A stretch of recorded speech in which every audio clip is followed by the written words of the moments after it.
goes.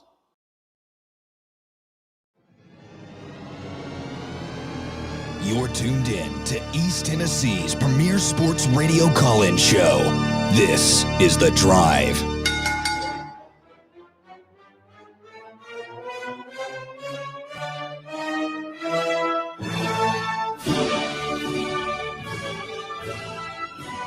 And hello, good afternoon, and welcome to another stellar edition of The Drive here on Fan Run Radio. Russell Smith punching the time clock, 3 o'clock on a Tuesday afternoon.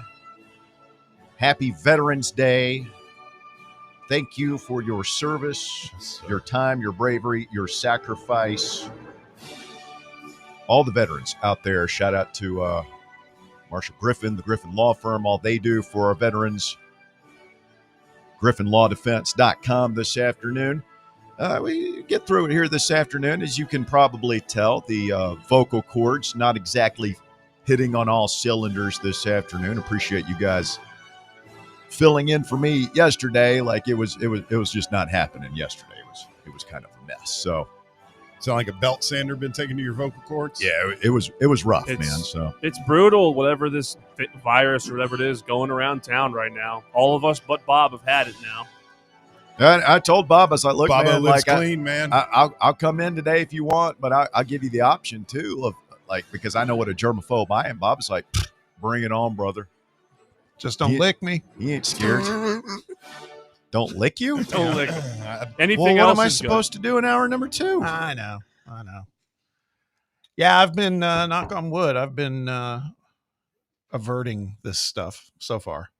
Yeah, well, it's out there. So head on a swivel, folks. It was all good until like I had a good Saturday, and I kind of felt the tickle Saturday night. It was like, oh no. Yeah. That's what happened to me and him the week before. Mm-hmm. Felt that tickle, but it was a good weekend up until then. I watched a lot of football on Saturday. I went to the big sports show. I had some friends that went. That's where I got that Carl Pickens poster. Is it signed? No. Uh-oh. No, the lines were long. I just went into the whole show your face thing, walk around. It was cool, man. Lots of collectors out there. The line for Braylon Staley was it long? Yeah, it was long. And it was funny because Javon Curse was right next to him, and there was like nobody in that line. Which, really? Yeah, go figure, right? The line for Earl Campbell was there while I was there, and Doc Gooden, who's a little dude. Little wispy fella. I wouldn't let him throw anything at me. No. Now it hurt bad. Saw him. Shamiqua was there. Like it was cool, man. That'd be pretty cool. Yeah, my buddies that went said they met Gooden, Canseco, Boggs, and Earl Campbell. Canseco. They must have spent a long time. Well, it was 10 a.m. till 5 p.m. and the guys weren't there the entire time. So like I think, had to get there. Dedicated. Yeah. I'm not sure exactly how all that works, but like. Darryl Strawberry had just been pardoned by Trump. Like, I don't even know if he wasn't there when I was there. I wonder if he was celebrating. Probably. I mean, he's already. How do you celebrate a presidential pardon? Try not to get in any more trouble. Can we tell them, like, maybe we not do he the said hammering to me, during right the before show? we started, he goes, surely they won't do that while we're on the air. Surely. I mean, guys, come on. A little professionalism here, please. Episode of Fixer to Fabulous going on outside. Yeah, we got the Gaines couple over next door. So Bob Vila over there. Oh, yeah. That was a good Saturday. And then Sunday, I was just like, oh, man. You were down with the sickness. Got the thing. Still beat Bob in fantasy. Congratulations. Yep. It's a huge win for you, for me. And for our country, I really, believe, I mean, yes. it's just great for the league, honestly. It's tough at the top, man, but still at the top. So, well, I fully anticipate because I beat number one last week, and I'm fully anticipate losing to Cody, who's in the cellar this week. That's how this goes. That is how Are y'all works. battling it out for stay out of the punishment Well, zone? I've got a cushion now. I'm up to 4-6. I think Cody's 2-8. Mm-hmm. Woof. So if I beat Cody, I think I've clinched. That's good. Not having to get on a bus to Cincinnati. Yeah, So I we're think we're right. dialed in. The Keg of Glory is dialed in this week in meetings and all that stuff. Speaking of meetings, is Brian Kelly technically did he actually get fired? I don't know. Who knows? I can't really understand it. Is he showing up today like George Costanza in Seinfeld? It's like, It's quite quit, possible. fired. Oh, that? You thought that was serious? I didn't quit. You ever know anybody that try and pull that off? No. Neither But have I. you know the story, but like Larry David actually did that. That's how the I story. think you've told me that.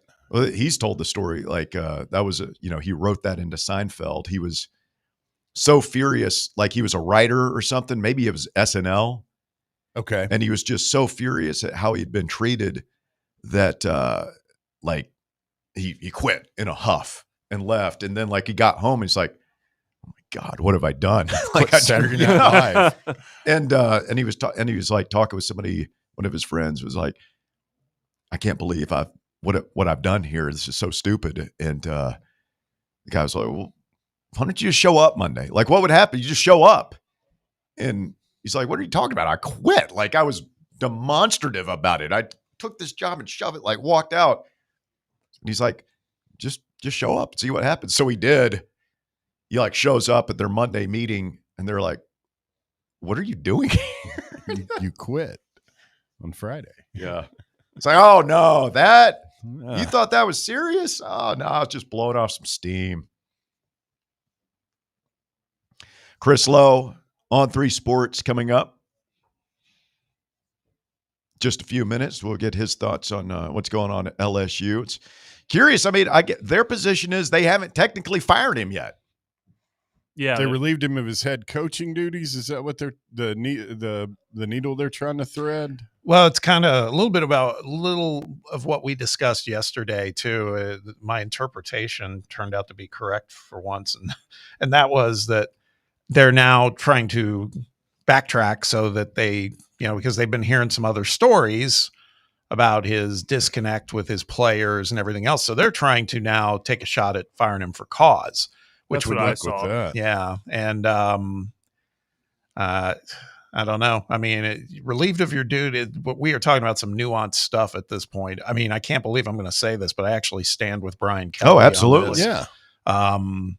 That's the whole thing, man. Again, a contract matters, and it's what it's there for a Brian Kelly in this case is to make sure you're protected when you're not wanted anymore. And so unless he's done something very scandalous, which I don't think there's any proof that he's done anything like that, I don't know how LSU is going to pull this off. My bigger issue here is, again, man, whoever's thinking about taking that job, tread lightly, man. That is an absolute Toxic dumpster fire snake right pit now. right Yeah. now. Yeah. I was trying to think, Bob, do you remember, there's only been a handful of these guys that have actually gotten fired for cause. Yeah. Well, our guy did. Yeah, Pruitt. but he was pretty blatantly He was. Yeah, breaking the terms he of was. his contract. He was doing some. what's his name? Pat Fitzgerald, I think, was fired with cause from Northwestern when all that. But didn't he win? He just won his settlement this year though. So now that's got reversed. They tried that. If you're gonna do it, you gotta be able to do it. goods. I mean, yeah. And I guess we were able to do that. Boy, that sounds great, don't it? Yeah. Yeah, What do you think about Pruitt came back, right? Pruitt did try, at least stated they were going to He counter threatened. sue. He was a lot of saber rattling, but he never Yeah. did anything. He never did. Mm-mm. Never was followed always- through. You Well, know, they were doing the countdown. Oh yeah, if you don't do this by the end of the month, I will blah blah Yeah. blah. Because he had it was like a year. Go on, Jeremy. He never wanted to get put under oath. Nobody wanted anything to That do would with have been that. great. You think Fulmer served him up on a platter? That was We're always working like heck. a wingnut rumor around town. Maybe that Fulmer served Pruitt up. That's a heel turn. Why? Why? Maybe so he didn't get fired for cause. The Fulmer wouldn't get fired? Yeah. They allowed him to resign. No. What- I think he got caught cheating and Yeah, everything. I mean, Everybody had to go. just a absolutely horrible chapter in athletic department's Mm. life cycle. That was Cornbread. That's why I'm not getting that torqued out about anything these days. Like everybody got all wound up after the Oklahoma involuntary reaction with, their frustrations with Josh Heupel, all the stuff with, Tony Vitello and Danny White and whatever happened there. But for the most part, we're still things are really, really good for Tennessee right now. Well, it could be worse. I don't know if they're really, really good, but it could be worse. Mm-hmm. I'm just saying, we're on 2 weeks away from Thanksgiving. We've got a lot to be thankful for as Tennessee fans. Yeah, and I'd be shocked if LSU found some way to make this a fire for a cause. Because, I mean, if you think about what what some of these coaches have had to do to get fired for cause, like it's either directly breaking NCAA rule or it's breaking the law in some way. Like there's no way they're going to be able to find a way to do that. I don't know. We are talking. The flip side of that coin, Walker, my boy, is that we are talking about a guy who sent a kid up in a scissor lift, and the kid ended up getting killed. Brian Kelly is. The stories that are out there right now about him, if they're true, I don't know if they rise to the level of no. That's what I was going to say. Like, terrible. He's clearly a jerk. Yeah. Like he's clearly just a jerk. I don't know if that's fire for cause. No. Like that's what I'm saying. They're going to say that.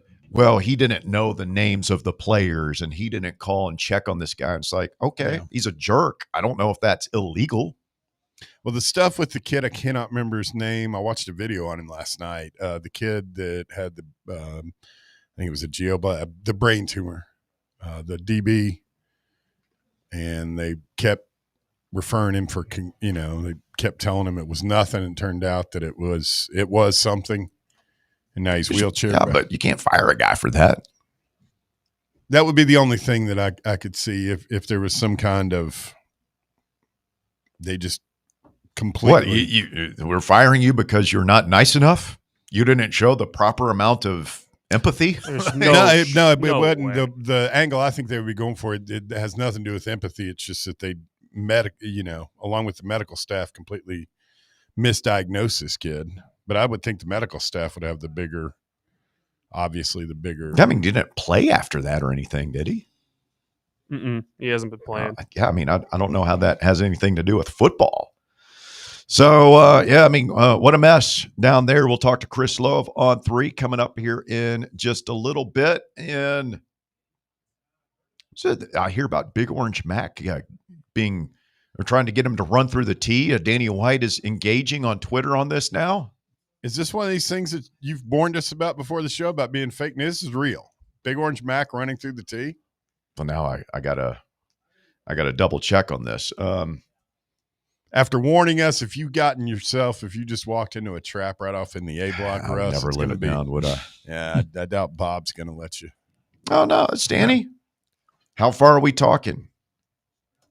Big Orange Mac said he would walk on Legos from here to Knoxville. He's in the mid-state to be able to run through the tee. Fletch on Twitter tagged AD Danny White, said, never asked for anything publicly or complained about anything. If Mac does in fact walk to Knoxville while throwing bags of Legos down, can he run through the tee one time? Danny White responded, how far are we talking about? The door's open. How far or how much? How far? How much? Now, that's a long walk. He's further in the mid-state. He's out there in, it's not Jackson, Collierville. That'd be a great stunt, man. Well, it'd take walking on Legos. I love Mac. That's my boy, but I don't know that Mac would be able to. If he just walks, it's humanly possible. To what? Oh, to walk on Legos. Yeah, because Finch said, if he throws Legos down and walks on them. All I know is we need a Big Orange Mac voluntary reaction call. I don't think we've had one this year. Legendary voluntary reaction calls through the years. Oh, he's a legend. Got into it with Brandon Walker. Went on his show, and then, whatever happened there. Brandon accused him of having a fake accent. Yeah. I think, no, he just sounds like people from in between Nashville and Memphis. I think Danny White who, let's be honest, his popularity is taking a bit of a dip. It's not in like, presidential levels of approval ratings or anything like that, but it's not at the all-time high it was a year or two ago. Just saying, could go a long way towards restoring some of his luster if he were to allow Big Orange Mac to run through the tee. Yeah, I mean, that'd be cool and all, but Mac would run the risk of, people. There are people, they're going to come back through. They're going to, want to know who Mac is. And his Twitter activity is problematic. Yeah, if they go do even just a cursory. Yeah, if they do a scrub on his social media. He's probably doing it right now. Yeah. He sees his opportunity. He's like, oh, better tidy up. Yeah. That's why I could never run for office. I'm sure there's something from 2017 that I said about somebody just absolutely reprehensible. 17, I would have been on the drive. Probably me. Probably said something ugly. No, I'm talking about somebody important. Well, there you go. 865-966-3435, your phone number to get on the show. You can call or text us this afternoon, 865-966-3435. Chris Lowe on 3 Sports joins to help kick things off. Coming up next right here on Fan Run Radio. The Drive. 105.7 FM, 1340 AM. Online at fanrunradio.com and streaming on the free Fan Run Radio app. This is Fan Run Radio, Knoxville. This football season, crack open a cold beer that doesn't fumble the flavor. Garage Beer is 100% beer-flavored beer. No gimmicks, just cold beer. Co-owned by the Kelsey brothers and brewed right here in the Volunteer State, Garage Beer is perfect for fall fire pits and Tennessee tailgates. So pick up a 12-pack today of the official beer of Football Fridays on Fan Run Radio. Garage Beer, 100% beer-flavored beer. Hi, I'm Bo Kregner from the Kregner Group. Are you looking to buy or sell a home? Whether you're upgrading, downsizing, or just need a change, it's never been more important to have experienced, trustworthy representation in the real estate process. So if you have any real estate questions, I'd love the opportunity to earn your trust. Call me anytime for a free chat, 865-742-1035, or find me online at bonowshouses.com. The Kregner Group, real estate the right way. It's time for the North Knox Siding and Windows High School Football Player of the Week. Brought to you by North Knox Siding and Windows. Call 865-689-0505 or visit them online at northknoxsidingandwindows.com. This week's North Knox Siding and Windows High School Football Player of the Week is Greenville High School quarterback Caden Baugh. Baugh was a perfect 11 for 11 passing for 274 yards and 4 touchdowns in Greenville's 56-10 win over Carter last week. Baugh also carried 5 times for 107 yards and 2 more scores as the Green Devils advanced to face White County in round 2 of the playoffs. Greenville High School's Caden Baugh, this week's North Knox Siding and Windows High School Football Player of the Week. North Knox Siding and Windows, locally owned and operated. They can handle all your siding, window, gutter, and roofing needs. Call 865-689-0505 for a free estimate or go online to northknoxsidingandwindows.com. Vol fans, reimagine your home at Broadway Carpets and Flooring for any remodeling or building needs.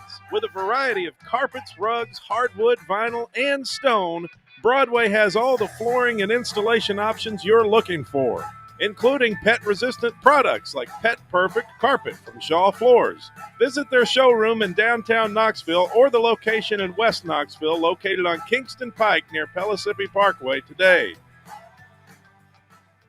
In a world filled with deadlines and screens, sometimes we forget the simple joys of life, days filled with special moments. At Inward Half, we understand the essence of these moments. Feel the difference between our breathable fabrics and flexible apparel as you disconnect from the hustle and bustle and reconnect with what truly matters. Inward Half, simple luxury for on and off the course.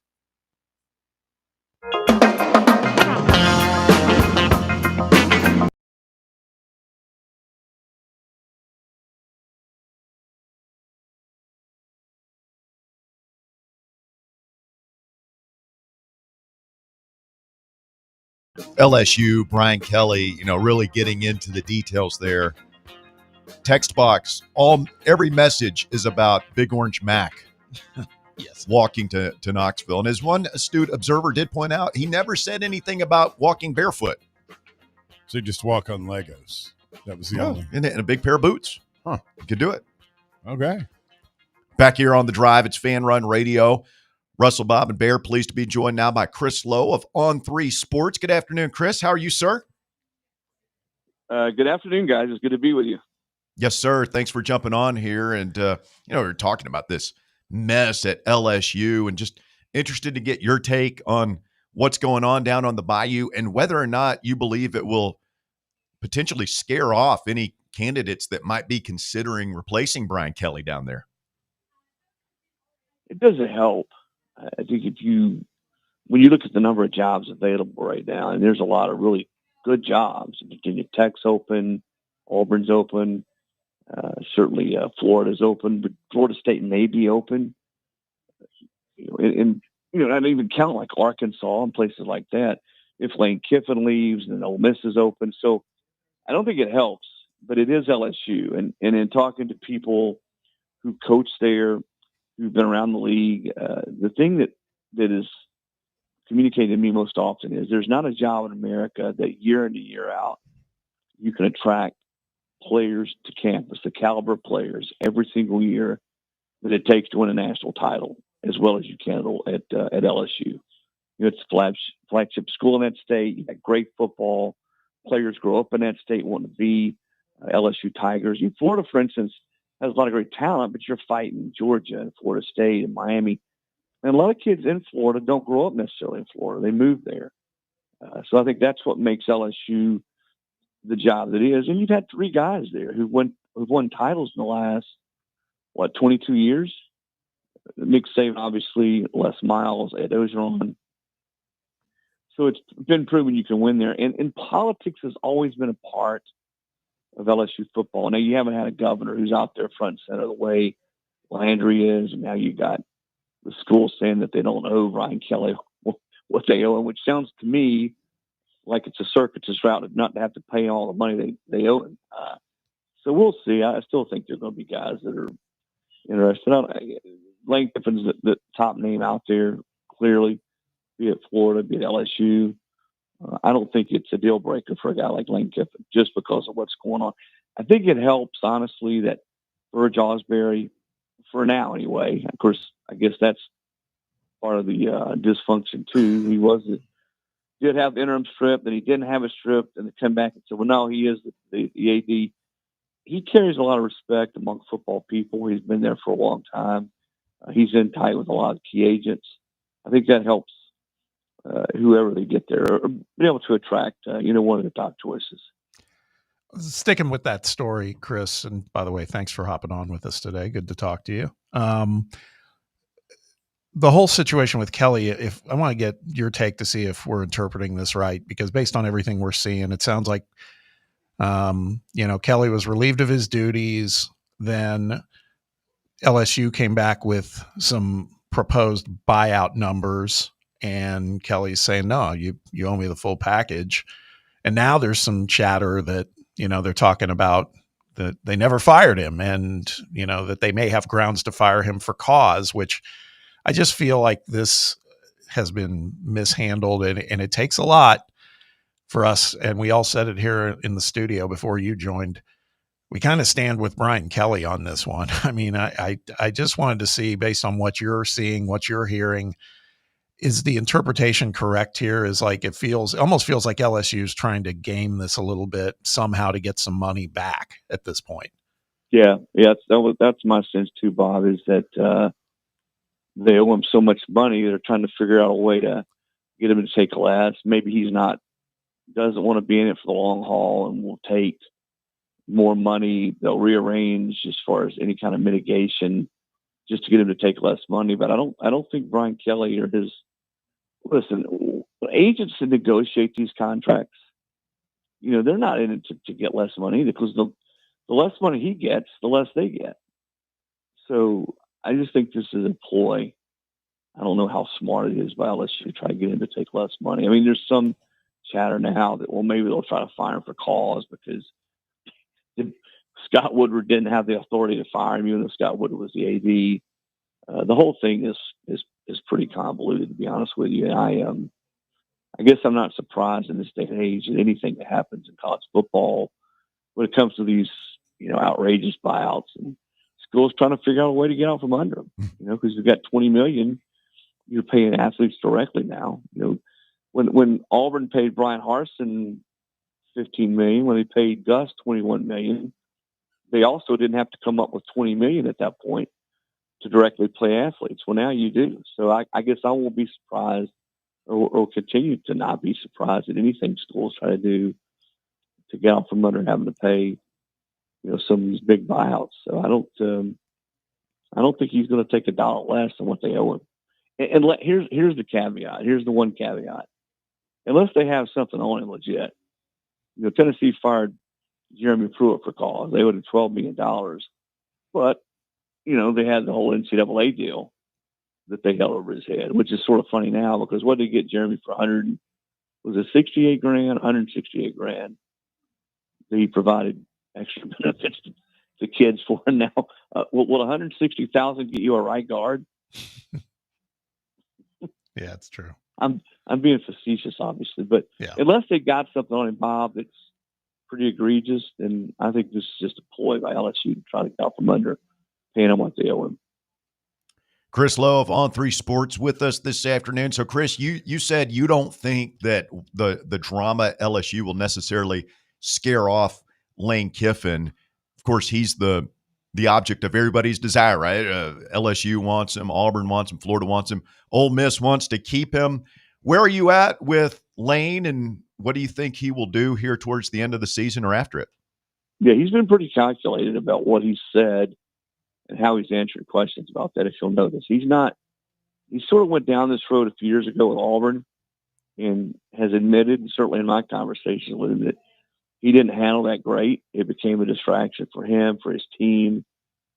His team really collapsed down the stretch. And I know he does not. I know the number one priority for Lane right now is for that not to happen this year. He's got a good football team, a team that certainly should be in the playoff, and really a team that's got a chance to do some damage in the playoff. I think that is his priority. So everything that is asking him right now, I think that's what he's thinking about. Certainly Florida, LSU are jobs that he's going to consider. And he's got, Jimmy Sexton's his agent. And those talks are always going on between agents and schools. And same with Ole Miss. Ole Miss would lock him down right now if they could, and would pay. I think they'd pay whatever Florida or LSU would pay to keep him. And they've certainly shown a willingness to step up and pay a lot of money, invest a lot of money in NIL and the transfer portal. So it's good to be Lane Kiffin right now. And I think this is a decision that will come clear to him down the road. I think he's tried not to really paint himself into any corner, but there's no doubt in my mind that he will absolutely has considered, will consider both jobs, LSU and Florida. I think in a perfect world, if I'm Lane Kiffin and I'm looking at it, and maybe it's not a perfect world with all the, sort of the circus going on with the governor and politics at LSU.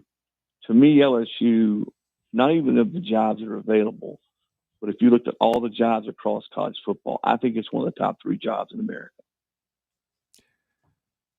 Let's get a little wild here and think about, besides Lane Kiffin, because we just kind of went through that, he could kind of pick his job for the most part out of a lot of great choices. One guy's name that doesn't come up, and he's safe and sound, I guess. He's probably getting compensated well, but he's sitting there and he's got Texas A&M ranked 3rd in the country. And I just have to believe that somebody is going to pick up the phone and contact Mike Elko. But you cover this stuff much more closer than we do. Do you think Elko's just perfectly content with what he's building at Texas A&M? I mean, obviously they're well heeled. They have money. But that's a guy that is quietly getting it done at a very, very high level. I just wonder, because these jobs, all these schools feel like they want to kind of shoot for, aim as high as they possibly can. Do Do you think there's any shot Elko starts getting courted for these things? Oh, I'm sure several schools will kick the tires with him, Bob. He's, as you pointed out, he's in year 2. He's got that program headed right where everybody wants to be headed. Right straight toward an SEC championship and playoff berth. It's only his second year though. Texas A&M is able to come up with money to build your roster, to pay him, to pay his staff. There's an old saying that there's big money, and then there's Texas money, and he's got everything he'll ever need there, resource-wise, to win. Now the crazy thing is Texas A&M hasn't won. They've got this long history of not winning championships, and I think part of the lure to be there is to be the first one to do it because you've got everything at your disposal to do it. So yes. To answer, yes, I do think people have and will kick the tires with him. I don't think he's going to go anywhere. I mean, I think the same with Kalen DeBoer at Alabama. If something, my prediction is there'll be one more job that comes open that we don't necessarily anticipate right now. I can't tell you what that might be, but I bet you there's always that one. Remember when Lincoln Riley left Oklahoma right after the Big 12 championship game? And LSU was open, USC was open, everyone to USC. I just got a feeling there's going to be something like that this year. And not even necessarily FSU because I think that one will come open.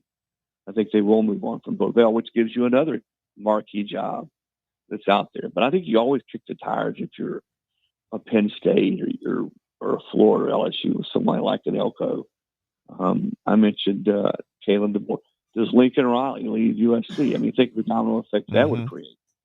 Yeah. If he leaves and goes somewhere else. Yeah, so, cause and effect, right? That'd be crazy. I like Elko. I like the job he's doing. I like his blue collar, tough, we're going to blow to your nose approach. And yet he's evolved.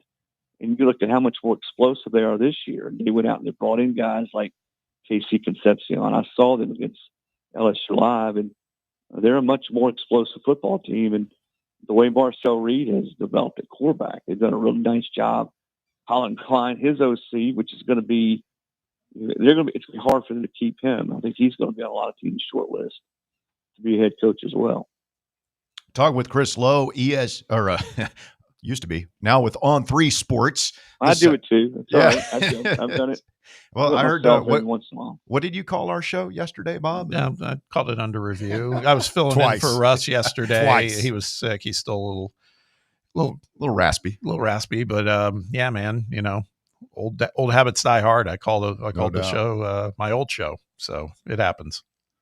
Hey, Chris, getting our focus towards back on the field here this weekend. What kind of chance do you give Texas in a huge game for Sarkisian? People just wrote them off, the 2 losses, and they're still in it. They win this weekend at Georgia. You got to put them squarely in the playoff mix. What kind of chances do you give the Longhorns? They probably have the best opportunity to spruce up their resume as anybody in college football because you're right. They play at Georgia, and then they end the season at home against Texas A&M. So theoretically, you got a chance to take 2 top 5 teams down, and there's no scenario where if they were to do that and finish 10-2, that they don't get in the playoff. So I think it's going to be. I don't see them winning both those games. It would take winning both of them. Winning at Georgia. I mean, gosh, Georgia's lost once in the last 40 games at home. That was to Alabama earlier this year, and then they do play at home against A&M. That's a rival game. It would make things interesting, though, guys, if they were to beat Georgia this weekend, and then you got that game against A&M coming up Thanksgiving weekend. That would essentially then for the Longhorns would be a play-in game in the playoff. But yeah, because they've sort of been up and down a little bit, they lost a tough game early to Ohio State, and they lost to Florida, which is pretty inexplicable. But they certainly have the talent, and they're capable of winning those 2 games. I just don't think they will. I think 5 teams will get in this year from the SEC. I know Greg Finke thinks all 16 will get in. There's only 12 playoff spots. He said I saw a quote that he was saying that he feels why not 8? And that's why I was saying that, Bob, sort of joking around. Yeah. Most of my career, I made my living covering the SEC, but there's more football out there over and above the SEC. And I've seen the top 6 teams live this year. And I can tell you right now, the Indiana and Ohio State could play and beat anybody in the league. They're legit. Oregon's really good too. I don't think they're on the same plane that Indiana and Ohio State is, but I do think the SEC will get 5 in, largely because I think the ACC is going to get just 1. You got the group of 5. Last year you had what? You have 2, or you had 2 fighting for it, and I think Notre Dame is a team that still has to prove it. They got to play Pittsburgh at Pitt this weekend, and that's not an easy game. If they lose one more, they're out. The Big 12 may just get 1, and the Big 10 at this point probably just going to get 3, which to me paves the way for the SEC to get 5 in. It's going to be fascinating to see which 5 it is. And I think around here, the scenario that would probably really stoke the flames is for Vandy to beat Kentucky and then roll into Knoxville in a few weeks at 9-2, trying to beat the Vols to play its way to the playoffs. Could you imagine that scenario? Oh, we've been imagining. Yeah. It's been a topic of conversation. Problem was we imagined it with both teams having something at stake for the playoffs, but such is not the case, I'm afraid. No, I don't think Tennessee's got much of a chance. I mean, everything would have to just go right for them, which is unlikely. But somebody asked me yesterday if that happens. Of course, and Vandy still has to beat. They have Kentucky, I think, right? Yeah. So going to be Kentucky. Kentucky, I don't think is complete, except for Tennessee, which seems to happen every year. I don't think they've completely thrown the towel. But if they do beat Kentucky, the crazy thing for Tennessee or for Vandy is Vandy wants Tennessee to keep winning. They need Tennessee to beat Florida, for instance, in a few weeks. Certainly they're going to beat New Mexico State. But it's better for Vandy for Tennessee to roll in there, ranked in the top 15 or so in the committee's rankings, and then beat a top 15 team on the road. Just strengthens Vandy's resume. So no one's rooting harder for Tennessee in that game in Gainesville in a few weeks than the Commodores. I want to get your take on this. Oklahoma, who is now, lo and behold, in the playoff discussion, which makes my stomach hurt, but there they are, and they're going to Alabama this weekend. That feels to me, first of all, it's like a must-win for Oklahoma, but boy, do we really think they've got a shot? I mean, this is they only have Alabama as minus 6.5 points favorite in this one, but what are your thoughts on that game? Yeah, Oklahoma's another one, Bob, sort of like Texas. I mean, they've got some resume-building games. That's the main one. If they were to beat Alabama late in the year at Alabama, and finish up with just two losses, 10-2, then I think they'd have a great chance to get in. I don't know who they get in. See, to me, this is sort of the beauty of the 12-team playoff as we get into the last month. Is all these games impact each other. See, Vandy doesn't want to see Texas win. They don't want to see Oklahoma win. They want to see those teams lose and get to 3 losses. And then Vandy obviously wants to win out and beat Tennessee. Beating Alabama at home seems like a tall order. Alabama's been a much different football team, a much better team in Bryant-Denny, which most teams are than they have been on the road. But Oklahoma just, I give them credit. They were able to gut it out against Tennessee on the road. So here's another chance to win a big road game. They're not as good a team. Alabama is a better football team. And I think Bama would have to play, a B-, C+ game for Oklahoma to win this game. I just don't have a lot of faith in the Sooners going to Tuscaloosa and winning this game. Be tough. Chris Lowe of On3 Sports. Really appreciate your time as always. Good stuff. Anything else you care to add about the coaching carousel or another big week in the SEC before we let you run? No, just that it's this will be as chaotic the next 3, 4, 5 weeks as I can ever remember since I've been doing this, with all the jobs open and a lot of coaches in play. We would even mention, but take Brent Key at Georgia Tech, for instance. He's going to be in play at a lot of different places. At Georgia Tech, we'll try hard to keep him. That's his alma mater. But I think you're going to see him in play at Auburn. You're going to see him in play at Penn State, potentially at Florida. And so you're going to have a lot of that as we go forward. And I think, Russell, the thing that I would do underscores all this is a guy like Brent Key is coaching a team that very well may be in the playoffs. Same with Lane Kiffin at Ole Miss. So how do these decisions get made? Are schools going to lock in on a guy and say, hey, we'll hang in there with him even if it goes into January 1st with his team? I don't see coaches leaving teams in the playoff to go to a new team. But this is with the portal date and the signing date and the calendar all being different now. It's going to make it even more chaotic with all these different coaches in play at different schools. In a lot of cases, coaches who are in play or their current teams are in play anyway to go to the playoff. Yeah, if I'm Lane Kiffin and I'm happy at Ole Miss and I don't want to move, I think I can win there, and I have no intention of taking another job, I feel like I would go ahead and sign the deal that they probably already have on the table in front of him now to eliminate any potential distractions. And maybe I'm reading way too much into this, but it's like the longer it goes, that doesn't happen. Makes me think he's more likely to leave. Yeah, I agree. I think if Lane knew in his mind and his heart he was definitely staying at Ole Miss, he would have already signed. Yeah, he would have already signed. He would have locked him up, and trust me, it would be a sweet deal. Which is, again, the reason when people ask me, just to be completely honest, I think he's going to look hard at what opportunities are out there. I don't think that means he's definitely leaving Ole Miss, but I think he's going to take his time and look and see what's out there. Otherwise, what you just said would have already happened. He would already sign back to stay there in Oxford. We call that pulling Signetti now. Yeah.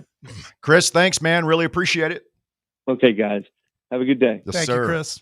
It's Chris Lowe, now of On3 Sports. Does a great job covering the conference and college football at large. And yeah, I think a lot of people are going to be keeping an eye on Oxford. You know, they've got, their athletic director talked about it. They'd like to go ahead and sign Lane Kiffin up for the long term at Ole Miss. So the fact that he hasn't done that makes me think that this may be the year that he makes a move. That, and also never forget who's advising him. Yeah, that's true. Might not let him sign even if he wanted to. Yeah. Hey, Jimmy, I'll go ahead and sign this deal. I'm comfortable here. Why don't you wait a little bit, Lane? Yeah. Give it a little you time. Just pump the brakes. Yeah. Give it a little time. All right, quick timeout. You're listening to The Drive on Fan Run Radio. Open up the phone lines to you, 865-966-3435. Your phone number to call or text the show, 966-3435. More Fan Run Radio coming up. The Drive. For the fans, by the fans. This is Fan Run Radio, Knoxville. Yee-haw! I've been hooting and hollering ever since I started betting with the VIP Play app. VIP Play has more than 200 leagues, every bet type you can imagine, live betting and live hosts, all with 24/7 support from real live people when you need them. Start betting better with the VIP Play app today. Don't be a better, be a better with VIP Play today. Download VIP Play today or head to VIPPlayApp.com. Make sure you use the promo code FANRUN to take advantage of their welcome bonus and so they know that we sent you. Gambling problem? Call 1-800-8899-789. Must be 21 or older and located in Tennessee to bet. Hey Knoxville, Surfside iced tea and vodka made with real brewed tea is only 100 calories, 2 grams of sugar with no bubbles and no troubles. That's right, zero carbonation, so it's easy to sip and enjoy. Headed to a game day or party at a friend's house? Bring an iced tea or lemonade variety pack from Surfside or try their green tea and new raspberry tea vodka. Find the can with the sunset stripes this season. Surfside iced tea and vodka, sold at bars, restaurants, and stores near you. Surfside iced tea and vodka, sunshine in a can. Must be 21 or older. Enjoy responsibly. Citizens National Bank. Don't let the chaos of the holiday season slow you down. Adding your CNB bank cards to your digital wallet makes checking out fast and easy. Forget digging through your wallet or entering payment information. Just tap, pay, and you're on your way. Add your bank cards to your digital wallet for a smoother shopping experience. Citizens National Bank. Banking never felt so good. Member FDIC, Equal Housing Lender. Is that old tree in your yard starting to lean a little too much? Branches hanging over your roof? Don't wait until it's too late. Call ECR Total Landscapes today. At ECR Total Landscapes, we specialize in safe, professional tree removal, trimming, and storm damage cleanup. So if you've got trees that need to go, now is the time to give us a call. Plus, we're offering free stump grinding now through the end of the year when you use or mention promo code FANRUN. That's right, free stump grinding for FanRun Radio listeners. At ECR Total Landscapes, we live up to our name by offering total landscape services. In addition to tree cutting, we also offer a wide range of landscape installation services and custom monthly maintenance packages that create stunning outdoor spaces tailored to your vision. Give us a call today to schedule a free estimate at 865-384-2012 or just visit us online at ecrtotallandscapes.com. Got a flat tire? Strange noise under the hood? Don't stress. Roll into Matlock Tire and Auto Service. From oil changes and brake repairs to brand new tires, Matlock's certified techs do it all. Fast, friendly, and fair priced, Matlock is the home of the price match guarantee. Bring in any competitor's ad, and Matlock will match the exact same tire for the exact same price. Matlock Tire and Auto Service. 5 locations in East Tennessee. Visit matlocktireservice.com to find the location nearest you and schedule your appointment.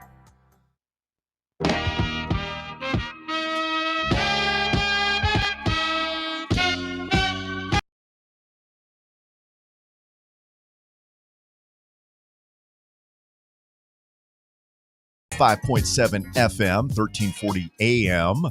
Streaming live this afternoon at fanrunradio.com and on the free Fan Run app. We're also on the Fan Run Sports YouTube channel. Go like and subscribe to our feed there. Shout out to everybody listening on the YouTube this afternoon and watching The Drive since 2010, every afternoon, 3 to 6 for 15 years now. Where does the time go? The interesting thought popped into my head while we're talking to Chris Lowe there. You guys tell me if I'm crazy. Okay. Has Texas A&M really done anything this year? No. And I saw, if you look at who they've played, does anybody have a winning record? Well, at Notre Dame? At Notre Dame. 1 point win at Notre Dame, the highlight. They beat that crummy Auburn team at home by 6. Yeah. Beat Florida at home 34-17. 3-point win at Arkansas. The big win at LSU was impressive. Got Brian Kelly fired, and they beat Missouri on the road decisively this weekend. It's just an interesting scheduling quirk. They haven't played there. So there are 7 SEC teams in the playoff hunt, not including us. And I know there are some dead enders out there who are not letting it go. I shouldn't call them dead enders. They're more like the Japanese soldiers at the end of World War II in the cave. They think it's still going on like 5 years later in 1951. Yeah.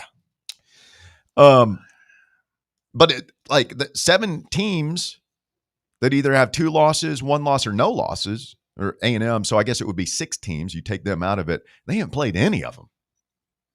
Haven't played Bama, haven't played Georgia, haven't played Ole Miss, haven't played Texas yet, haven't played Vandy, haven't played Oklahoma. I guess it's not their fault. I mean, you play the schedule you're given. They're very good. I'm very impressed by them. I just wonder, are they benefiting from an advantageous schedule? Not a soft schedule, an advantageous one. Sure. Absolutely. Who all do they play from here? Just Texas? South Carolina, Samford, and Texas. Wow. They can't say anything to Indiana. It's very similar. Yeah, it's crazy that they don't get Bama, Georgia, or Ole Miss. That's pretty fortunate for them. It is. I think they're getting a lot of mileage out of that win in South Bend. A lot of people think that might be the most impressive win in college football this season. But there were some crazy non-calls in that, and they're thrown in the end zone at the end. And we talked about, like Notre Dame doesn't have the greatest resume either. No, they never do they? It's funny you would say that. I just had it up, and of course, as luck would have it, I blanked out on the screen here. But I was just looking at this about Notre Dame. This came from Chris Felica. This was yesterday, and it said, of Notre Dame's 7 wins, 3 have come against the last place teams in the ACC, the Big Ten, and the SEC. Boston College, Purdue, and Arkansas, teams that are combined 0-18 in league play and 5-24 overall. Let's remember, they didn't just beat Arkansas, though. I mean, I know. They bludgeoned dismantled them. But they should. When at was it at USC or whatever the game was against USC? That's probably their best win of the year. Yeah, I mean, their 2 losses. I think what he's failing to mention there, their 2 losses were, Miami, the shine's off them a little bit, but Miami by 3 points and Texas A&M by 1. Yeah. So they haven't had any like inexplicable losses or anything. I mean, and to your point, the Texas A&M game really should have been going to overtime. There was an extra point where the holder muffed the hold for the extra point for Notre Dame, and that's how it created that 1-point deficit. Kind of hard to determine who's good in this sport sometimes. Yeah. Like you got Ohio State and Indiana. Like nobody's seen Ohio State play. I assume they're good. We all remember that ass kicking they put on us, and they're run through the playoffs. The same team. All I keep hearing is their defense might be historically good, is what people say. I mean, I haven't watched them play much either, but their defense is solid. Indiana, we've seen. I think people have seen once against Oregon. Very impressive to go into Outson and win. But again, like you look at their schedule, on totality, it's not particularly impressive. And then we just had the conversation about A&M. So, I mean, those are your 3 unbeaten teams. And I think there's, still here. And again, I'm not being nitpicky here, but it's you're undefeated to this point. You've done something right. But it's just strange. I feel like a lot of people probably haven't seen these teams play, including A&M. Like we've seen them play more because they're in our conference. Yeah. Still not a lot. Yeah. They went up to Mizzou and stomped a mud hole in them. Yeah, that's something. I mean, they were down their starting quarterback and their quarterback was terrible. SEC freshman tight end. Yeah. They're 2 best offensive players this season. So this is what is so frustrating about it is for all our warts defensively, and we're as good as any of the rest of these. Yeah, I mean, we should be like we should have beaten Georgia, could have beaten Alabama, and then Oklahoma. There's just really no excuse for that. Inexcusable. Yeah. That's inexcusable. But you also, I mean, I think it was one of you 2 over there. I think it was you, Russ, that said it earlier in the year. I can't remember what we were talking. You turned the ball over 3 times in Southeastern Conference game. You are not going to win. No. Period. Not usually. Ohio State's got a tough one this weekend. UCLA coming into town. Well, that's rough. We'll have them in the throes of necrosis. Yes, that's a good word. Ohio State, I mean, again, their schedule is what it is. But in college football, if you're a Power 5 school and you're allowing, like, on average about 7 points a game, 8 points a game, it's pretty strong. Pretty strong. Shut down Texas to begin the season. Yeah, but Arch, I don't know. I don't put as much. That win doesn't have as much. Boy, shine. their schedule's a big old pile of dog crap too. It looked okay at the beginning of the season, but yeah, Illinois has faltered. Washington, Texas is their best win, and it was a 1-possession game. Yeah, with Arch being terrible. They beat Washington 24-6, but Washington has shown who they are. They did it this past weekend against Wisconsin. Illinois has been kind of a trash heap. Penn State, we know that story. Dumpster fire. Yeah. So, yeah, Michigan, that's at the end of the season.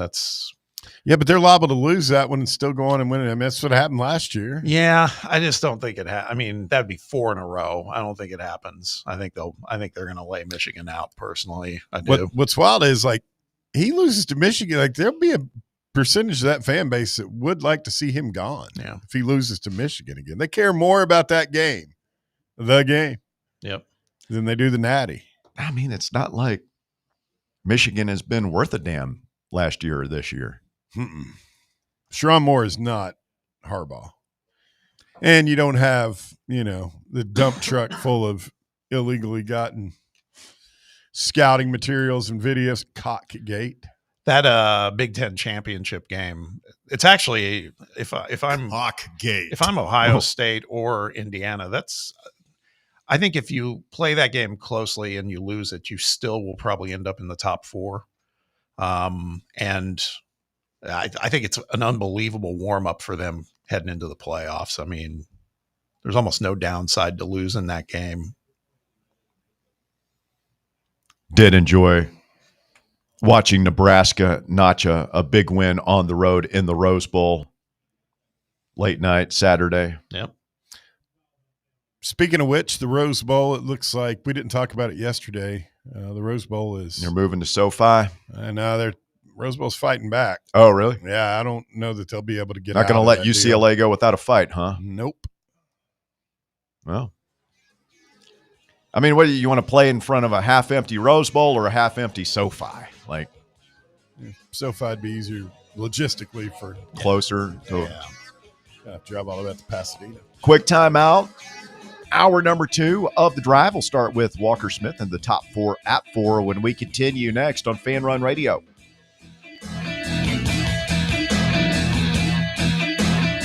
The Drive.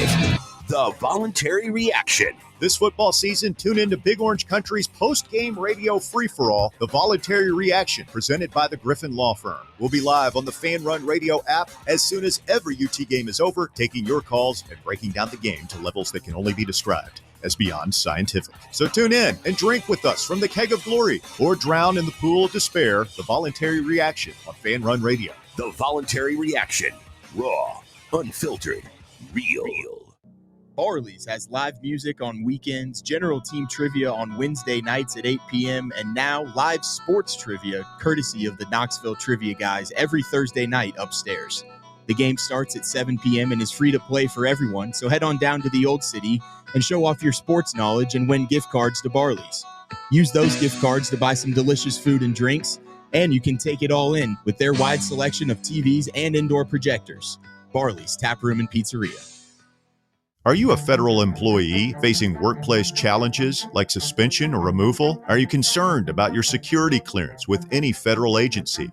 You know the Griffin Law Firm is your trusted ally in military legal matters. But did you know they also specialize in civilian federal employment law? If you're a federal employee facing workplace challenges like suspension or removal, if you're concerned about your security clearance with any federal agency, the DOE, FBI, FCC, or DOD, you might not know it, but you do have legal recourse. The Griffin Law Firm specializes in federal employment law, military law, and security defense law. VFL Marshall Griffin and his experienced team are ready to make your problem their problem, no matter which federal agency you work for. Don't face federal employment issues alone. Remember, remain silent, request counsel, call Griffin Law, 888-707-4282, online at griffinlawdefense.com. Hey, Vols fans, Cody Brown here. I grew up right here in Tennessee and know what it means when someone says, I've got your back. That's why you can trust Farm Bureau Insurance of Tennessee. Whether it's your home, your vehicle, your family's future, or the business you built from the ground up, we will show up for all of your insurance needs. We are Tennesseans who understand what matters, which is doing right by you. Insurance is not all about just paperwork and policies, but it's about the people we insure every day. So if you want insurance that hits home, give me a call at 865-992-3871. Go Vols. Hi, I'm Dr. Jacob Wilco. Here at Knoxville Smiles, every smile is unique and every smile has a story. We would love to get to know you and help you smile brighter with confidence. If you've been looking for a dental home that treats you like more than just a set of teeth, we would love to welcome you to the family. Please give us a call at 865-539-1776 or visit us at knoxvillesmiles.com. Smile brighter with Knoxville Smiles. You're listening to FM 105.7 and AM 1340. WKGN Knoxville and W289CU Knoxville. Fan Run Radio. The following radio theater is brought to you by Men's Pro Knoxville. Hey, Dad, can we play football? No, buddy. All right. Pops, want to work out? Maybe later. Hey, kids are in bed. What you up to? Tomorrow? You've got one life, and it's too short for not nows, maybe laters, and tomorrows. If you have ED and performance issues, your family, friends, and even your career has already been affected. Book your discreet evaluation at Men's Pro Knoxville and turn your tomorrows into today. Yes! Touchdown! Come on, one more, Dad. Today! Push, Dad. One more. Come on, push. Hey, kids are in bed. What you up to? Tonight. Call 865-544-8220 or book now in under 30 seconds at menspronknoxville.com. Men's Pro Knoxville, for every man in every season of life.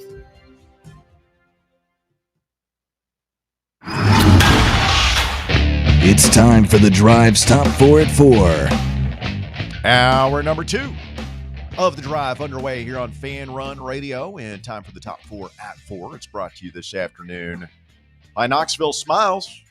Walker Smith, what do you got? Thanks, Russ. At number 1, defensive coordinator Tim Banks took to the press conference stage today to face questions about his struggling defense. Quote, "It's obvious it's been a tale of highs and lows," Banks said. "We've emphasized tackling since I've gotten here, but we haven't gotten the fruits of our labor in a lot of games. Continuing to tackle better is extremely important, and you want to be better in the red zone, but I don't know that there's one thing that I can say definitely is the problem." Yeah, kind of sounds like he's saying tackling is the one thing. Yeah. Went on about it for a minute. We would agree. It's not the kind of thing you can fix in week 9 of the season. I don't know, man. I never played the game, but I always heard that tackling was fundamental. That is something that can be repped and practiced. I know that it's out of but these guys favor don't hit that much. Yeah, anymore. they don't tackle to the ground like they used to, which is funny because it feels like the injuries are more than ever. But thud practice. Yeah, I remember we used to make fun of Hal Mummy for that when he came to Kentucky, because they said like they never tackled in practice. They're so soft up there now. Nobody tackles in practice anymore. Also, I've noticed more and more those Guardian caps during games. A couple, more than I think it's like a handful of players now that are wearing them. I understand that, like, we don't want Arian Carter tackling Braylon Staley to the ground in practice, but isn't that what walk-ons are for? True. Could be. I feel like there's a difference. Go wrap that kid up and take him to the ground. There's probably a little bit of a speed and agility difference trying to tackle a high recruit than a walk-on, though. You can only practice so much against those guys. I think I'd do it anyway. I mean, probably. Right? I mean, the rules aren't different from the better. I mean, the better tackling teams are doing pretty much all the same thing. We just either haven't coached it correctly. We were one of them last year. Yeah. And we lost a bunch of guys. I don't think we're doing anything schematically different than what we were doing last year. Yeah, but we don't have worse players. Yeah. We have our 2 starting corners. We lost James Pierce. Whose fault is that? And Amari and Norman Lott. I can never remember which one's his first name. Norman Lott Omar. Norman Lott. There you go. This problem is like 2 of those 3 names are first names. It could be a last name, though. Could. All 3. And Lott is a biblical character. Also a hell of a defensive back for the world champion San Francisco 49ers. At number 2, the Florida Gators are sticking with struggling quarterback DJ Lagway for Saturday's game against number 6 Ole Miss. Interim coach Billy Gonzalez said Lagway will take first-team reps in practice this week, but added that, quote, "competition is great for everybody." Gonzalez benched Lagway at halftime of last week's loss to Kentucky, replacing him with freshman Tramel Jones. And that guy was a 5-star dual threat. So you can see where this is going, right? Yeah, he's going to throw for 400 yards against us. He'll struggle this week they'll go ahead and make the change for our game, and that dude will come in and we won't have any. It will make him look like the second coming of Peyton Manning. He'll carve us up like a turkey. Can we at least wait till we get to the week of the game before we get this upset and doom and gloom? Bob, you didn't live. Neither one of you guys are as well versed as me and Russell in the agony that is the Florida-Tennessee rivalry. No. They got to take a page out of Signetti's book, what we talked about yesterday. When they asked Signetti about the Indiana teams have never won in Happy Valley, he said, that's the thing. This team hasn't played there yet. It's true. Yeah, but we've got a much. These fans have seen it. Yeah. We've been through it. We've been telling ourselves that for 20 years. 20. It doesn't matter. That team, the team in 05 doesn't matter this year. Does it make you feel any better that if they do lose the game that you just, I didn't think they were going to win anyway? Is that the approach? Or there's some psychology going on here. It may be. Keep your expectations low, and you're rarely disappointed. I'm just stating what I think are the facts of the matter, and that is we don't win in Gainesville. The only time we have won, we've gone in there with like generational type talent. And the more you expect to win, the less likely it is that you will. That's exactly how that works. I don't make the rules. It's true. I mean, I can't argue with that. It's tough. I guess we have no shot. None. Zero. See, now you're getting it. No shot. Now you're understanding. I'm going to hold down the fort. I'm going to hold down the fort. Well, I'm a believer. They're going to win. At number 3, on the heels of Aaron Rodgers' worst game as a Steeler, Coach Mike Tomlin said he doesn't have, quote, any long-term reservations about the quarterback's ability to play the position at a high level. Rodgers only threw 1 touchdown and 2 interceptions in Sunday night's loss to the Chargers and completed just 52% of his passes, marking his lowest completion percentage in a game over the past 5 seasons. Star child in the twilight of his career. This has got to be the last year, right? Sinking in now that he's starting to get that look like he said it in the postgame presser too. Like I gotta play better. Yeah, I'm not good enough right now. It's like I don't think there's. His problem is I don't think he can get back there any more than Peyton could. Can't turn back the hands of time. Once you get 2 months into an NFL season, there's no turning your body clock back. You're going to be banged up until the end of the year. Maybe you should do some of that ayahuasca before a game. See if he can conjure up a Doc Ellis moment. You know who Doc Ellis is? I'm aware of who Doc Ellis is. One of my favorite sports stories in the world. Pitched a no-hitter on LSD. One of the most awesome things to ever happen in sports. And his name was spelled Doc, like loading dock. It was not DOC, it was DOCK. Yeah. Why didn't he just take LSD before every start after? You think he tried that? And it's like, I could have sworn I don't know. He obviously didn't throw another no-hitter. I think he was actively using for other games, though. Probably. Yeah. If he took that big of a leap to go a complete game, I bet he's. Yeah, there's got to be some sort of middle ground between not doing anything and taking LSD before a start. I mean, Percy Harvard claimed, just straight out of his mouth, he said, if you saw me playing football, I was high. Like he literally would smoke, get high before every game. Performance-enhancing drug. He claimed it was to combat his migraines. That'll do it. And at number 4, there's a fantastic slate of college basketball games tonight. The best game of the night will be in Louisville, where the number 9 Kentucky Wildcats take on the number 12 Cardinals at 8 p.m. Later, number 11 Texas Tech goes to number 14 Illinois at 8:30 p.m. and number 23 Creighton plays number 19 Gonzaga at 10 p.m. Bob's doppelganger going up against the Zags tonight. He claims it's not. Was it you said you didn't think you could see? You didn't see it. I didn't see it as much as other people saw it. It's dead off like him. Yeah, I've said it before. I've heard it from no exaggeration, like at least a dozen different people, not just here, everywhere. Is it Doug McDermott? Yeah. Yeah, Doug. Head coach at Creighton. Yeah. No, it's Doug McDermott, no, his son who it's played. Greg. McDermott's the coach. His son, Doug, played for him and went to the NBA. Yeah. Dougie Buckets. Oh, yeah.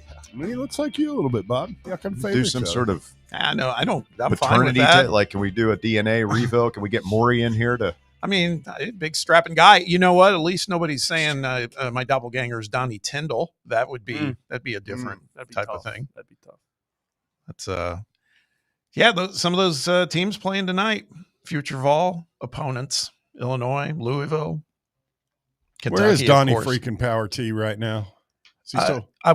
Well, he interviewed for the LMU job here locally. I know that last spring, but I don't know much else beyond Isn't he that. coaching Iran?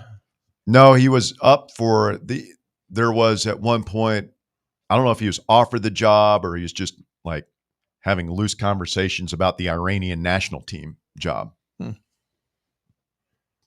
Wow. He's 55 years old, man. If Coach Cornbread can be free to coach, and Donnie Tyndall should be. Let him coach.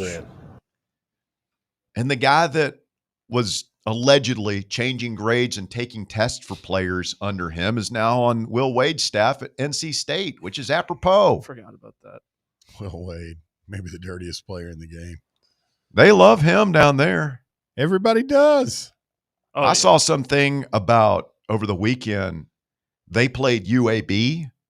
Who's Andy Kennedy is their coach. And Bob, you might know, but like I had no idea. Andy Kennedy was interviewed for some book or something. This is like 20 years ago, 30 years ago, about Jim Valvano, and gave some incriminating information or something that painted Valvano in a bad light. They booed him mercilessly. It was like 35 years ago. That's awesome. I love the pettiness for that. Oh, it's great. Yeah, but he was probably telling the truth. I mean, God rest his soul, Jim Valvano. I mean, nobody will ever, just the personality. He was what he meant to college basketball. He worked in the gray area. Yeah, college basketball's a cesspool. Well, particularly in those days. I mean, yeah. I don't know. Maybe it's even worse now. Oh, yeah. Now? What's the Hunter S. Thompson? It's a shallow money trench where pimps, thieves, and good men go to die. And pimps and thieves run free and good men die like dogs. And then there's a bad side. I mean, Rick Barnes is a good man. He's thriving. After having like some kind of like life-changing epiphany that he's talked about. And, yeah, it's called religion, Bear. Well, yeah, that and I know you commies, the opiate of the masses or whatever, but for the rest of us God-fearing people. Was the last time you went to church, Russ? It's not about me. Yeah, man, it's going to be an interesting basketball season this year, both the men and the women. I don't know what that was all about. And Martin on Sunday, that was supposed to be a baby club ceiling. We almost got embarrassed. Apparently, we didn't respect UT Martin Stadium enough. Apparently, it's a lot tougher of a building to walk into than we thought. Yeah, they, a lot of new players. I guess they're still working on chemistry. I guess. I don't know. Kim was get it figured out before you get to the real teams. Kind of took it for granted, maybe much the same way Bob might have taken the keg of glory for granted this weekend in fantasy. Listen, champ, I would say that keep in mind one of my two best players was on a bye this week too, so don't soak it in too much. And I still scored almost 140 points. So champ is wild. About 12 short there, buddy. Yeah, that's like I said last night on the text thread. Congratulations on your Super Bowl. I just have to beat Cody this weekend to ensure not finishing in the cellar and stay off that bus to Cincinnati or whatever the punishment is this year. I don't even remember what the punishment is. Bob and I don't have to worry about it. I don't even remember what it is. No, I didn't finish last year either.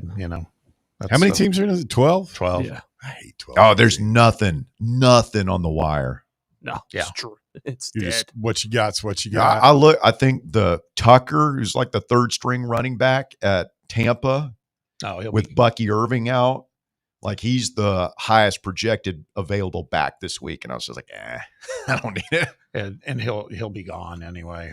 We've got some like Brett Hollander is like, he works the waiver wire like oh yeah. And I mean, I'd love to see how many transactions he's made over the course of the season versus other teams.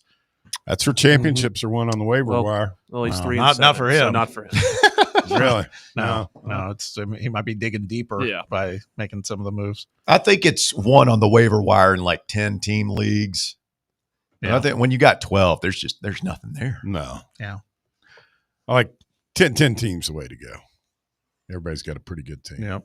That's why you got to draft really well. I mean, you have to be good at fantasy football. Yeah, really. Well, for me, it's all the above. I mean, yeah. It's happening. I mean, you and me both, really. Yeah, we're both it's true. Respectable You're up fantasy there. football players. You're not quite where I'm at, but you're up there. I'm only one game back. I mean, just I got a tiebreaker. Had to take John. I mean, I keep waiting. You guys keep going. There's going to be like a couple of jocks bust down the door and just start beating the crap out of us for being nerds. I had to take John to the So woodshed tough this guys. week. It just had to happen. You just have to keep moving on. And Top get some 4 wins. at 4 brought to you this afternoon by Knoxville Smiles. Shout out to the crew down there. They're cleaning teeth until 7 p.m. tonight. They do it every Tuesday and Thursday, late hours at Knoxville Smiles for your added convenience. Schedule your appointment online today at 865-539-1776. Well, that would be the phone. You can do it online at knoxvillesmiles.com or call 865-539-1776.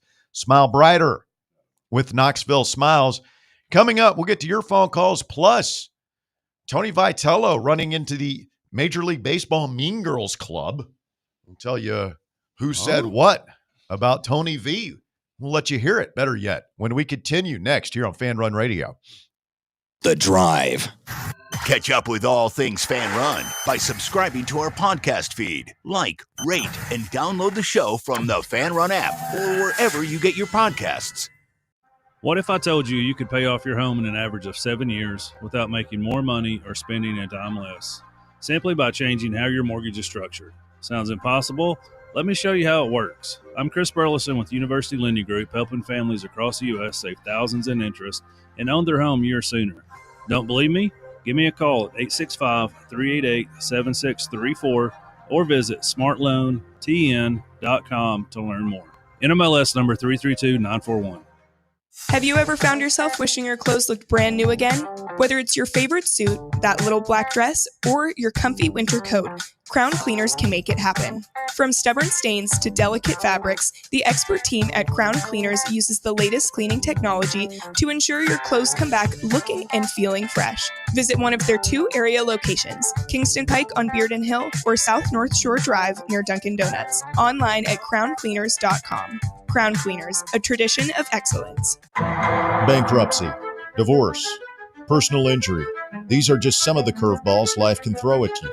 Fortunately, East Tennessee has someone to help you work through these problems and recover. The law offices of Jerry R. Givens. If you're in need of legal advice, call today to set up a free, no-obligation consultation. 865-801-9250. As always, the phone call is free, the advice is free, so what do you have to lose? Call 865-801-9250 or go online to jrglawtn.com. That's jrglawtn.com. The law offices of Jerry R. Givens. Legal expertise you can rely on. Running a business, coaching a team, planning your next big event, you need more than just gear. You need SM Athletics and Logo Solutions. Custom uniforms, branded apparel, promotional products, done right, done fast, and built to show off your brand with pride. From local businesses to high schools to major universities, SM Athletics is trusted by winners. Get real service, get real quality, get noticed. SM Athletics and Logo Solutions, where your brand comes to life. Visit smathletics.com and let's build something great together. Blackford Veterinary Surgery Referral specializes in surgeries not regularly performed by your pet's general veterinarian. They're currently accepting referrals from vets all across the country. With their newly renovated state-of-the-art surgery center and highly trained staff, clients can rely on professional and thorough care. If your vet says that your pet needs surgery or rehab, ask for a referral to Blackford Vet and let them get your best friend back on its feet. Located conveniently in West Knoxville. For more information, visit blackfordvetsurgery.com. White Claw is taking hard seltzer to new heights with White Claw Surge. At 8% alcohol, White Claw Surge is a stronger wave of refreshment that doesn't compromise on taste. Available in 4 bold waves of flavor like ripe blackberry, citrusy blood orange, zesty natural lime, and tart cranberry. Check out your favorite retailer in-store and online for the White Claw Surge Variety 12-pack and 16-ounce single-serve cans. White Claw Surge. Please drink responsibly.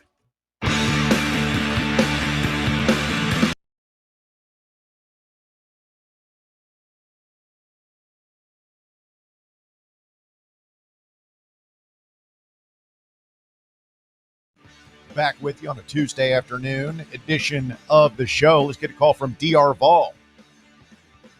Good afternoon, DR. Russ, I was in a crisis mode yesterday and can't even come into work. Sorry, bud. Can I help you now? Is the crisis past? No, actually, you can help me. I'm glad you're feeling better. Are we doing the nature walk? Because I'll be your Samwise Gamgee next week. Oh, man, we might have to reinstitute that. I mean, it's been a while since we've done It's a little chilly for a hike right now. The Florida Nature Walk. Now, we can bundle up. You're talking about, well, by the end of this week, it's going to be warm again. Won't be up on the cot. Klingman's Dome is lovely this time of year. I'll jump off Klingman's Dome if we do the JOB next Saturday. I just don't have a good feeling, guys. I know it's like a repetitive call from yesterday, but Russ, we know what's going to happen down there, and I'm on edge. I told the guys yesterday, it's like I am all focused on the swamp next weekend. I don't care about New Mexico State. Yeah. Yeah, I mean, you're setting yourself up for disappointment. I'm already disappointed. I thought Harrison Bailey was their backup. Apparently not. He didn't play the other day against Kentucky. Okay. Well, actually, that does make me believe a little more because the way the football gods hate us, they would have Harrison Bailey beat us next Saturday. If he's not playing, that does make me feel a little bit better. How many times has Kentucky beaten? Like, what is Mark Stoops' record against Florida? He's got to beaten them 4 or 5 times. Yeah. I mean, and really recently, as a matter of fact. I mean, and we've beaten them, twice in the last 10 years? 3 times, I guess, 16, and then the 2 games at home here. Oh, man, so frustrating. It is frustrating. I saw a great meme. I'm going to screw it up because I'm on air. It had Kentucky, Florida, and Tennessee. It was we were the rock, Florida was the paper, and then Kentucky was the scissors. A lot of truth to that. I think I did that right. Say that again now. You did get it right. Hey. We were the rock. Okay, good. Yeah, we're the rock. Kentucky's paper. Scissors. No, Kentucky's paper. Florida's paper. Kentucky's the scissors. Yes. Yeah, such a great comparison. But really, I just want to call and complain, Russ. I'm glad you're back in, and just y'all got to help me survive the next weekend. Now, I will say it is shaping up. I think it was actually Schaefer Vol. I don't remember who it was talking about how VR was kind of a let down over the years because we're actually good. We lose that, I think y'all will be back in full mode. Prepare for about 6 hours that night. Man, what time we think forward to it? DR, what time we think that game's going to be? Like 7:30, I know is one of the options. That's a primetime game. I can't imagine that, and I can't imagine 3:30 unless we're SEC network. See, Bob, I got the same predicament as you. I've got something going on with my kids that day. I really need it to be at night. I did Even though it's worse on the team, I want to watch it. Yeah. Which No. You got to take one for the team. If it's a night game, it's an automatic L. It's already automatic L, Russ. Which just I don't know, disappoint your kids. Yeah, that's true. Most dads do anyway. That's what I'm saying. Mine did. Well, and what's funny is I'll leave with this. It's a beta club meeting, and we had to go in 22. And I was like, well, great. We got a meeting going on during the South Carolina game. Well, I'll bring my headphones in and watch it. And that did not turn out well. So you know what? Yeah, maybe I do need to miss this one. I'd sacrifice not watching it to get a win. So the flex games are Arkansas at Texas, us, Florida. What's the other one? There's 4 games. No, it's just those 2. No, there was 4. There are 4 games. Us in Florida. The only ones on the ESPN website that are TBD are Arkansas, Texas, and then Tennessee, Florida. Missouri, Oklahoma is already scheduled for a noon game. Maybe this is wrong, because I thought I saw that we were one of 3 games that had been flexed for that weekend. I hope they put us at 3:30. Yeah, we need that. We need that, DR. Yeah.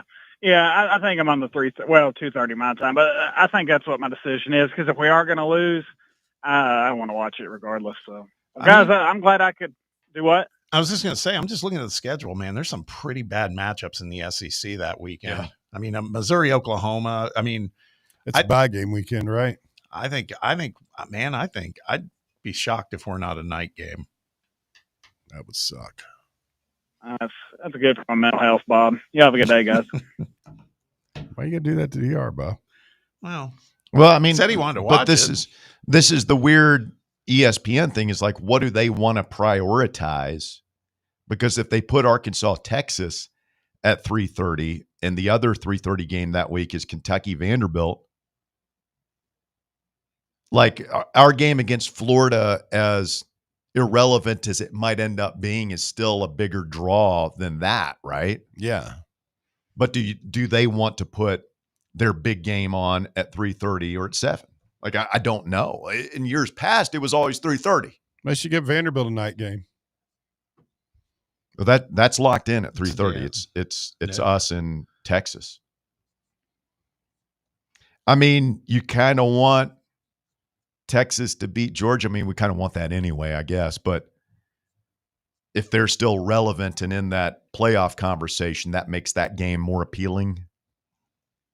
Yeah. But again, Bob, I don't even know what these people want at ESPN. Yeah. Again, I don't know where they want to put their quote-unquote better game. And I was just looking that week, because sometimes they sneak in a Notre Dame game on ABC, but they're playing at home against Syracuse. That'll be on NBC then. NBC. Yeah.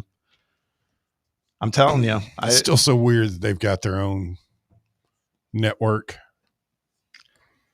I'll be surprised if we're a 3:30 game. I think it's going to be an evening game. Oh, man. Josh Heupel on the road in a big game at night. What could possibly go wrong? I mean, the last time we went down there a lot for a night game. I mean, I guess it's a chance to flip the narrative. Like, Florida's not as good. If you're going to get it done on the road at night against a team not named Kentucky, playing against a team that's being coached by a guy who is about 1,000% not going to be the head coach there. They look pretty checked out. I saw on social media some of their players not behaving very well. Yeah. Mark Stoops 5-8 against Florida. It's insane. It's completely, and they boat raced him. That game wasn't even close. Our record in the same time, I believe, is what, 3-11? I think so. I guess it would be 3-12. Kentucky's not. 3-10. Remember how like, well, I mean, let's not kid ourselves. That was a horrible defensive performance by us against Kentucky, but Kentucky's not played bad, and it started with that game. I was kind of surprised Florida's defense looked as bad as they did against them. It's not they look bad; they look like they didn't care. They're a bad football team. I mean, we want Ole Miss to really beat their brains out this weekend to really crush their soul. I kind of want them to be competitive. Imagine that they lose a close one to Ole Miss. Does that crush their soul a little more than just getting blown out again? I kind of hope they beat Ole Miss. I think it'd be funny. Oh, if they beat them, it'd be even better. Then they don't even care about when we come in here. They got their win for the year. Oh, no. Again, my friend, you are severely underestimating the hatred between these two schools. I'm not. You give those people a choice between beating us and beating almost anybody else in the country, they're going to pick us every time. I don't think so. That's what is so infuriating about it is I don't think they regard us as a particularly big rival. Every time. They play out of their minds. But that's the thing. It's like us in Kentucky, where Kentucky puts we're their Super Bowl and all that stuff, and it's just another game to us. We put way too much emphasis on it. That's part of the problem. I'm continuing to look at this TV schedule stuff. If Texas loses to Georgia, if they lose to Georgia this week, then the Texas story is over. Okay. So what that would mean is that Arkansas-Texas game, if Texas beats Georgia this weekend, then they're a big story going into Florida weekend. And they might end up being the nighttime game. Even though it's Arkansas they're playing. Yeah.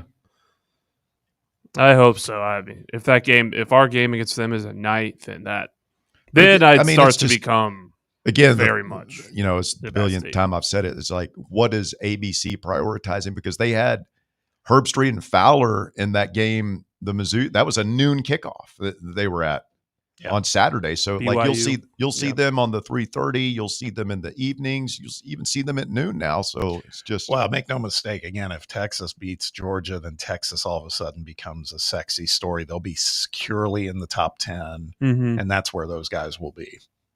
Yeah. Yeah, but what time? Nighttime. I'm sure that game. Yeah. Because they've already got a 3:30 game right now with Kentucky and Vanderbilt. I got to pull up the old Kentucky and Vanderbilt. I mean, how many people is that going to draw? Well, that'll be SEC Network more than likely. I mean, there could be another 3:30 game, and that could be us, or it could be Arkansas, Texas. I got to pull up the old FPI. Well, they're giving Texas a 40.2% chance to win this week. It would not surprise me at all the way this season's gone. I mean, again, we've said it before. They do have players, man. It's not like they don't have talent. They were what? Were they preseason number 1? Yes. Yeah. Them and Ohio State were 1-2. Was it? No, it Clemson? Was. Oh, yeah. Clemson was. Was it Clemson or like? No, it was Penn State was 2. Yeah, that was it. Yeah. Penn State. It was like Texas, Penn State, Ohio State. Yeah. And Clemson was like 4 or 5. Yeah. Somewhere in there. Russ on the text box. Somebody from the 931 says he wants your shirt. My shirt? He goes, I want your shirt, Russell, or one like it. It's a vest over a sweatshirt. Well, there's I'm assuming the sweater. I don't know. We gave these away at a fan run watch party at Craven Wings like 2 years ago. I think maybe he's looking at it on video and it looks like a shirt. It looks kind of like a it's a very light sweater hoodie thing. Very comfortable. It's good. With your vest. He might be thinking it's a gray deal with black sleeves. Bear wants to rip on vests. Go ahead. I just love vests, man. Vests are great. Vests are very awesome. Vests. Vests are the best. They're good. Is that on your list? Looking. Is it on the list?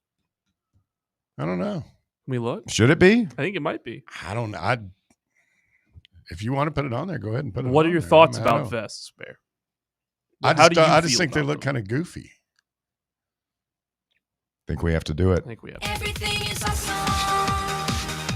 Is it not on there? It's about to be. You sure it's not already? No.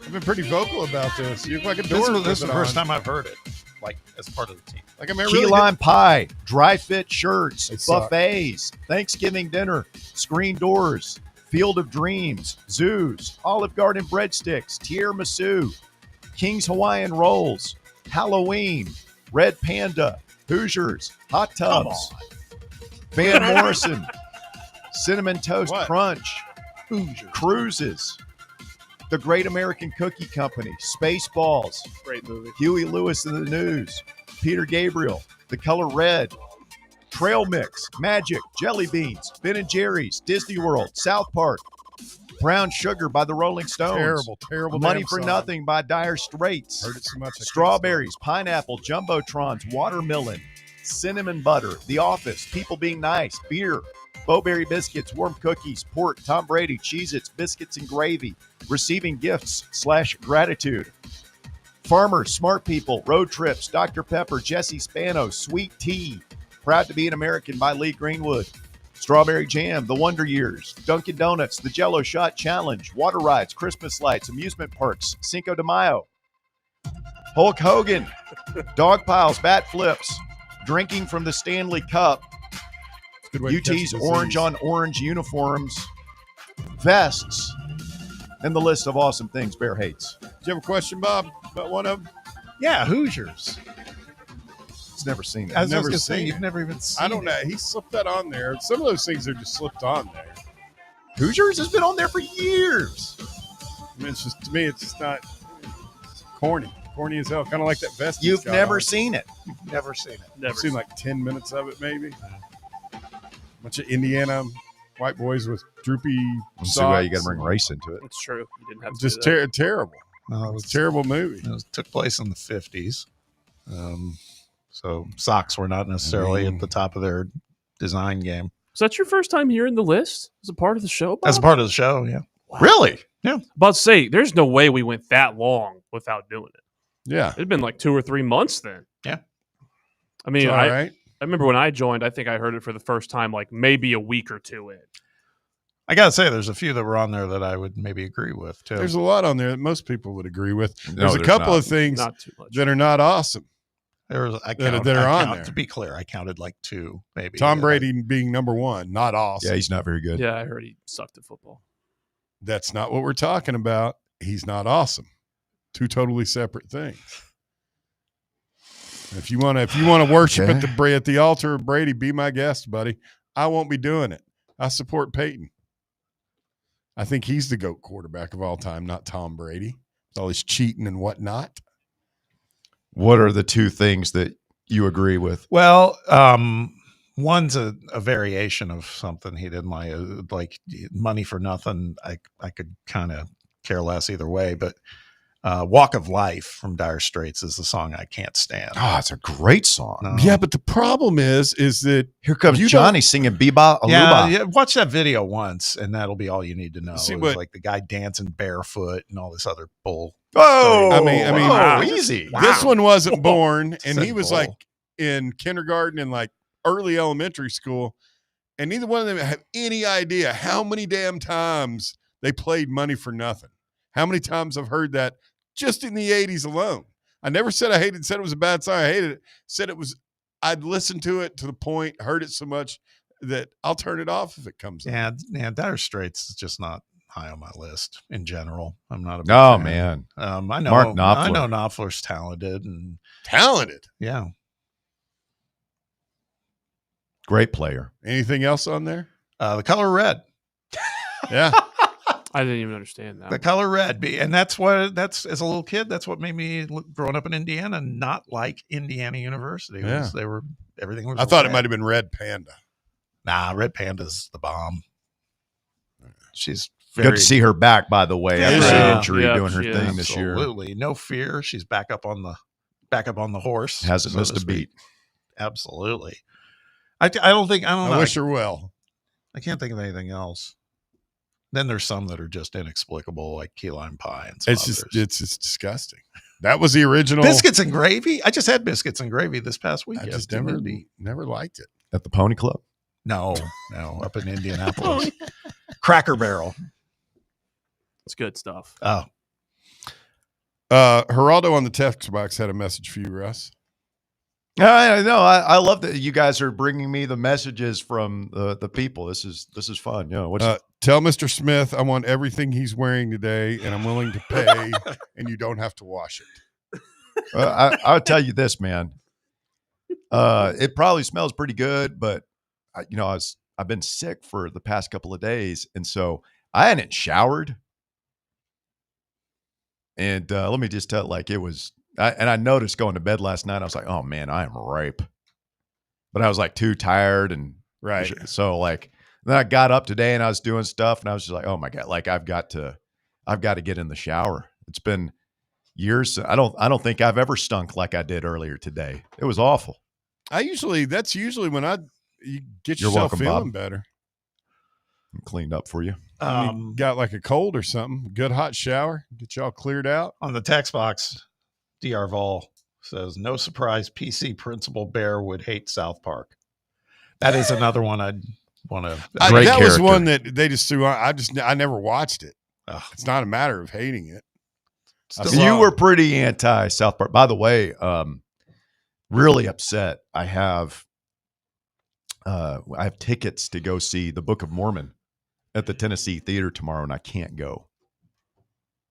I've heard it's amazing. It is one of the funniest things you'll ever see. Have you seen it? Have you seen it? Oh before? yeah, I've seen it too. Yeah, it's I want to go see it again. I missed it when it was in Knoxville last time because I was still at school. But my little brother and my mom said it was one of the funniest things they've ever seen. A laugh riot. This is usually coming to the time of the year where you have tickets to all these cool things in Tennessee, and I tell myself that, man, I'd really like to go see some of that stuff, and then I You should go. forget about it. You should go. You and Cody. You guys would laugh. You'd like it. It's written, done by the South Park guys. Yeah. Trey and Matt. Absolutely hysterical. Mm-hmm. They're funny guys. They are. And then they're at the top of their game. The new South Parks that are out are Really? I think they're great. I hope so. I haven't seen them all. I mean, they're just some of the best storytellers I haven't ever seen any of them. Funniest thing they ever did was when they decided to drop acid and put on dresses and go to some big awards show. Never saw that. You never seen that interview with him? That one didn't come across my desk. No. Coming up, more of your phone calls. Plus, you're going to hear this audio from the Major League Baseball Mean Girls Club. They're coming after our boy, Tony Vitello. Not exactly rolling out the welcoming committee. We'll let you know what one of the longtime managers, decorated player and manager in the game, had to say about Tony Vitello coming to San Francisco. Stay with us. More Fan Run Radio coming up. The Drive. Big Orange Country's home for sports. This is Fan Run Radio. This football season, crack open a cold beer that doesn't fumble the flavor. Garage Beer is 100% beer-flavored beer. No gimmicks, just cold beer. Co-owned by the Kelsey brothers and brewed right here in the Volunteer State, Garage Beer is perfect for fall fire pits and Tennessee tailgates. So pick up a 12-pack today of the official beer of Football Fridays on Fan Run Radio. Garage Beer, 100% beer-flavored beer. With over 60 years of experience in the industry, Merritt Garage Doors has a wealth of expertise in commercial overhead doors in the East Tennessee area. Merritt offers a wide range of door styles like sectionals, rolling steel, high-speed, and sheet doors. They also supply and install a wide range of dock equipment. If your business is in need of overhead doors, no matter the type, look no further than Merritt Garage Door, Knoxville's best and most trusted overhead door company. Contact them anytime for a free estimate at 865-933-5319 or online at merrittgaragedoor.com. Hi, I'm Jessica Lodgen, one of the hygienists here at Knoxville Smiles. If your children are having sleep or behavioral issues, we have things we can do in modern dentistry that can help not just with their dental health, but also their overall health. Early intervention is the key for younger patients and can avoid costly procedures later in life. If you'd like to learn more, give us a call here at the office and schedule an appointment. 865-539-1776. Or just book online at knoxvillesmiles.com. Smile brighter with Knoxville Smiles.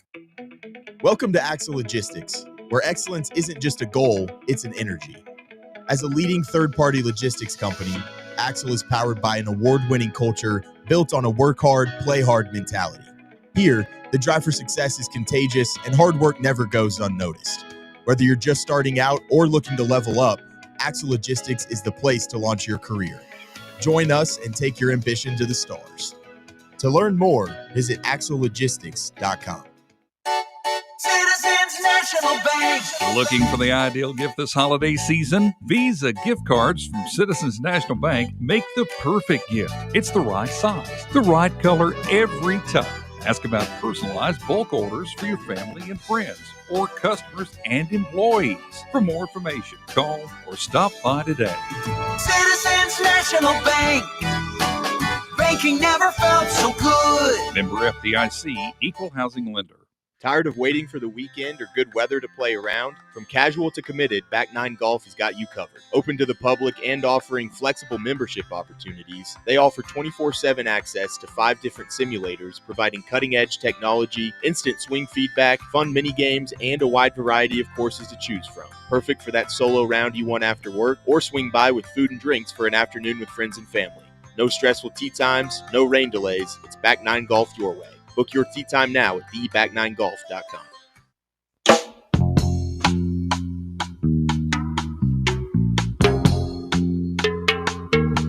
Back here on the Drive, Fan Run Radio. Tuesday afternoon edition of the show. rolling right along. Joe Madden, longtime Major League Baseball manager, captained the Cubs to the World Series championship in 2016, long time with the Angels. On the Murph and Marcus morning show, KNBR San Francisco, one of the big sports talk stations in America, and was asked about Tony Vitello coming into the big leagues. Was not exactly welcoming to the former Tennessee coach. Quite frankly, I'm using the word insulting only from the perspective that it appears as though you don't have to have any kind of experience on a professional level to do this job anymore. Because when I was coming up, you had to have all that. You had to go through the minor leagues. You had to ride your buses. I was a scout. I started in 1981. I finally got a managerial job in 2006. I mean, there was a rite of passage, a method to get to that point. So to think that somebody could just jump in there and do what you took 20-some years to be considered qualified to do, it is kind of insulting. Now, having said that, the next part is I wish him nothing but the best because I watched videos of the guy and I could actually understand why it's perceived that he's ready to do something like this.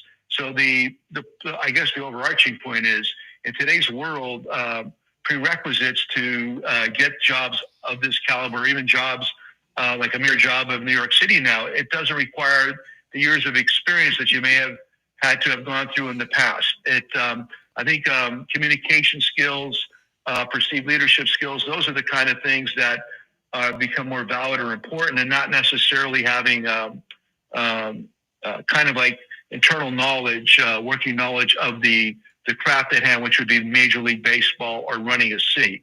So it's not just baseball, it permeates the entire world right now. So is this a good thing or a bad thing for baseball? I don't think it's either. I think it's just baseball. It's going to be a good thing for the Giants if it works out well, which honestly I am rooting for him. I really liked because I didn't know of him until he was hired, and then I started looking at videos, and then I said, oh, I get it. I understand why. I don't know if I believe that for a second, that he didn't know that Joe Madden doesn't know who Tony Vitello is. The amount of top end like big league talent he's been cranking in the league. Yeah, but all those guys are at least vaguely aware of who's in the College World Series. Yeah, they're watching these games. So sounds like, things change, man. It ain't 79 anymore, Joe.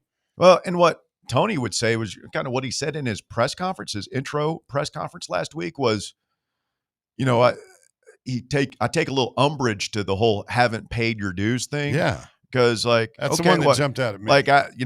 Tony was the guy who's staying at, the Motel 6 in Fort Lauderdale watching, these driving all over creation, recruiting high school players. Like it's one thing you're doing scouting work in minor league baseball. Like Tony spent better part of 20 years recruiting high school players. Yeah. So, I mean, it's, no, he hasn't paid his dues in professional baseball, but the guy's paid his dues. Paid his baseball dues, especially, and recruiting's, another word for scouting, which is. It's a different sport, but I mean, I'd say recognized as one of the best coaches in the NBA is Steve Kerr. Now, he played in the league, but he had not coached at all. And went to the broadcast booth, and then next thing you know, he gets hired as a head coach, which had everybody kind of scratching their head, but he's won multiple world titles. I mean, it's a great motivator. And it's a different world, man. Remember when the Astros hired Larry Durker out of the broadcast booth? Yeah. Forgot about that. I don't remember how that went. Not well. I don't know his name, so I'm imagining it's the Astros, right? Yeah. Probably failed miserably.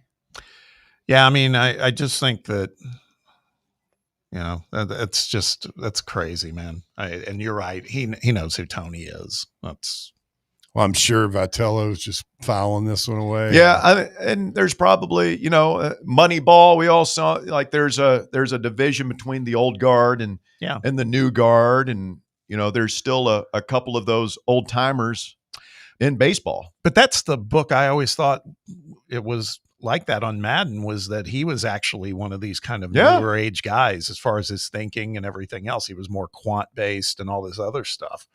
I don't get it. I don't get it. Well, very excited. I was reading a couple things about baseball, UT baseball over the weekend, and just the embarrassment of riches that Josh Elander has at his disposal. It's going to be a really exciting season, and we will be joined by Josh Elander on the show on Thursday. Let's go. Yeah, we had Ben. I was talking to Russ before we went to air, Bob, that about Ben's appearance, and kind of got me fired back up for Tennessee baseball after Ben listed off all these names and players. And I was going through the line, and this will be something to ask Coach Elander when he joins us Thursday afternoon here on Fan Run Radio.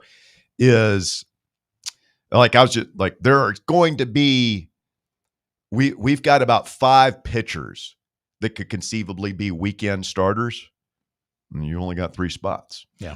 And we've got about 12 guys that could be SEC bats in a lineup, and obviously only 9 spots. So good problems to have, but there's going to be a couple of guys that aren't terribly happy. So who was the guy Ben mentioned that he identified? There's kind of the usual suspects. You talk about Henry Ford and some of the others, but Blaine Brown. Yeah, Blaine Brown. Yeah, he was saying Rice. He goes, that kid. He goes, he's going to become a fan favorite. You just mark my words. Well, the guys I'm looking at are Grimmer and Newstrom. Yeah, from last year's. Like, those guys got to play.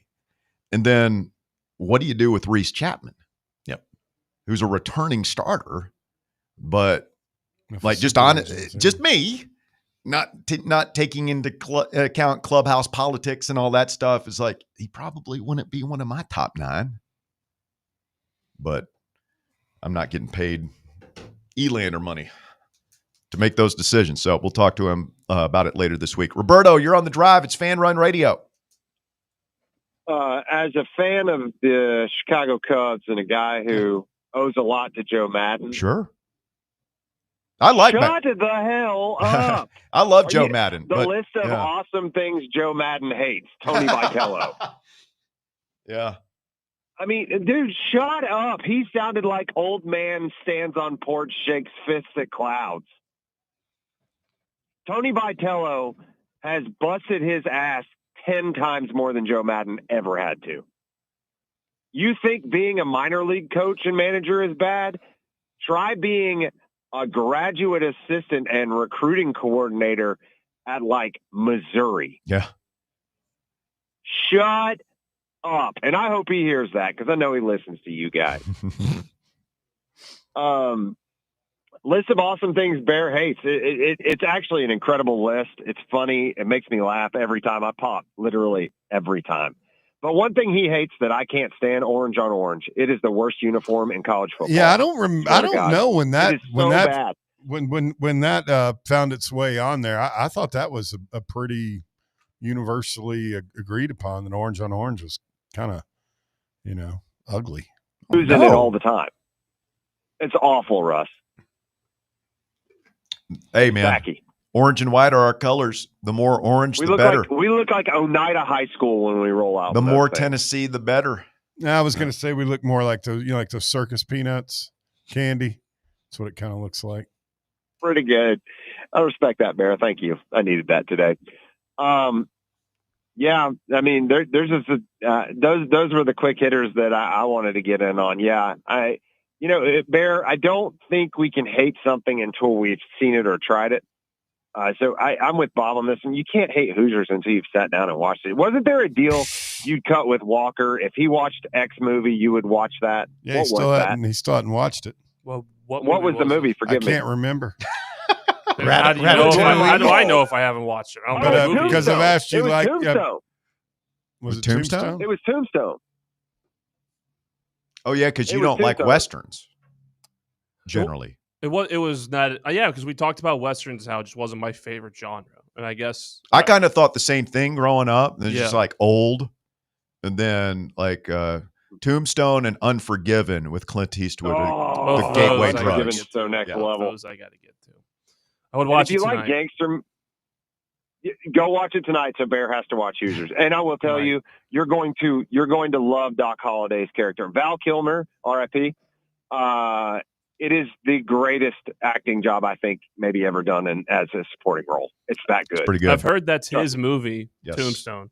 Like that's his magnum opus, his best performance. Kurt Russell played Wyatt Earp, but Doc Holliday stole the entire movie. It's unbelievable. Guys, with that said, I'm really looking forward to hearing Elander, and I'm gearing up for baseball season, but I haven't quit on this football team yet. There's still something out there for us. I think this weekend gets super fishy. Russell, you may have missed it because you were super sick, but I said yesterday on Overreaction Monday, my overreaction is this last weekend worked out for Tennessee about as good as it could have, minus USC winning. Tennessee might still have a crack at the playoffs, and I can't believe I'm saying that. I heard Chris Lowe, but I'm not discounting it. See you. We got another through line there. Hoosiers and Unforgiven. Great Gene Hackman performances. My favorite actor of all time. Gene Hackman? Rest in peace, yes. He's fantastic. Wow. Was fortunate enough to shake his hand, too. Really? Yes. That's incredible. It was the year of the Unforgiven, it was award season. He was at the Golden Globes at Trader Vic's. He and Clint, and they were getting ready to have a drink, and I took a shot. Sometimes it doesn't work. But Gene Katie. Yeah. Gene Katie. Gene Katie. And then Michael Keaton. But I would have a more list of celebs that snubbed Bob. That honestly, I've been fortunate. Not that there's been a bunch anyway in general, but there hasn't been many that snubbed me. But Hackman was very, very kind. Shook my hand, said thank you. Who's the one that snubbed you the worst? Oh, without a doubt, it was Keaton. Michael Keaton. Yeah, just totally big timed you. Yeah, he did. What did he say again? Like he just kind of like dismissed you. Like, yeah, oh, that's nice. And turned around in your face. Didn't even say that. He was like, okay, I got it. Kind of like, leave me alone, Yeah, he had a lot going on. To be fair, that's the way I wanted to respond when I first met you too. So. True. Konzo. I had a moment with Konzo. Really? Some other time, though. All right, quick timeout. You're listening to The Drive. Hour number 3 coming up. The Drive. Got a problem tree looming over your home? Call ECR Total Landscapes. Whether it's trimming, removal, or storm cleanup, our certified pros get the job done safely and efficiently. We're licensed, insured, and ready 24/7 for emergency calls. Big or small, we cut them all. ECR Total Landscapes. Call now for a free estimate, 865-384-2012, and mention promo code FANRUN for free stump grinding on any tree removal now through the end of the year. Also, visit us at ecrtotallandscapes.com. Dick's House of Sport at Westtown Mall is a destination devoted to sport, and it's your destination for exclusive events and experiences. Come visit a store like no other. Check out our 40-foot rock wall, golf performance center, hit tracks batting cage, and outdoor turf field. You can now rent our space for private events and birthday parties. Learn more about our events and exclusive product launches on Facebook and Instagram at Dick's House of Sport KNX. Dick's House of Sport, proud partner of Tennessee Athletics. At Knoxville Insurance Group, they understand the challenges many consumers face when searching for insurance coverage. That's why whether it's for you, your family, or your business, they create a coverage plan specifically for your unique needs. Knoxville Insurance Group is an independent firm, which means they aren't beholden to just one insurance company. They search multiple companies acting as your negotiator to find you the best possible policy and price. Start a quote in minutes at KnoxvilleInsuranceGroup.com or call them today at 865-694-9788. The following radio theater is brought to you by Men's Pro Knoxville. Hey guys, can we play football? No, buddy. All right. Pops, want to work out? Maybe later. Hey, kids are in bed. What you up to?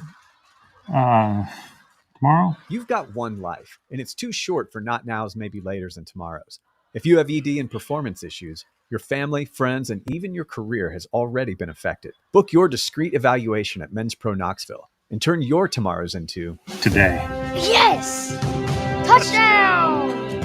Come on, one more, Dad. Today! Push, Dad. One more. Come on, push. Hey, kids are in bed. What you up to? Tonight.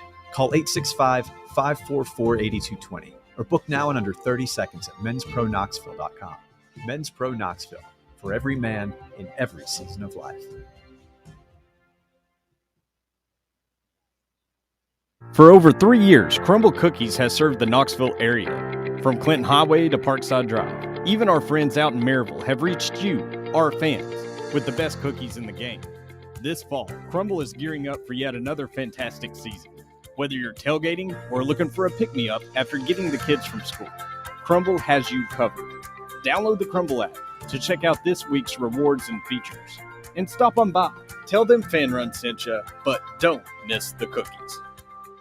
You're listening to FM 105.7 and AM 1340, WKGN Knoxville, and W289CU Knoxville, Fan Run Radio. It's time for the North Knox Siding and Windows High School Football Player of the Week. Brought to you by North Knox Siding and Windows. Call 865-689-0505 or visit them online at northknoxsidingandwindows.com. This week's North Knox Siding and Windows High School Football Player of the Week is Greenville High School quarterback Caden Baugh. Baugh was a perfect 11 for 11 passing for 274 yards and 4 touchdowns in Greenville's 56-10 win over Carter last week. Baugh also carried 5 times for 107 yards and 2 more scores as the Green Devils advanced to face White County in round 2 of the playoffs. Greenville High School's Caden Baugh, this week's North Knox Siding and Windows High School Football Player of the Week. North Knox Siding and Windows, locally owned and operated. They can handle all your siding, window, gutter, and roofing needs. Call 865-689-0505 for a free estimate or go online to northknoxsidingandwindows.com. It's time for the Drive's Top 5 at 5. Quitting time on your Tuesday, 5 o'clock here on Fan Run Radio. I'm Russell Smith. Thanks for tuning in to the show this afternoon. Time for the Top 5 at 5. It's brought to you this afternoon by Matlock Tire and Auto Service. Walker, hit it. Thanks, Russ. At number 1, Tennessee Hoops coach Rick Barnes spoke to the media today following the first week of the season. While he said there was a lot that he liked, he was still critical of the team's performances. Wait a minute. Critical? It's critical. That it is. He said, quote, "We're still not where we need to be defensively with our ball screen coverage. We were a step behind too many times, and we still had to do a better job guarding the ball," Barnes said. Offensively, we were better against Northern Kentucky, but in terms of execution, we've still got a long way to go.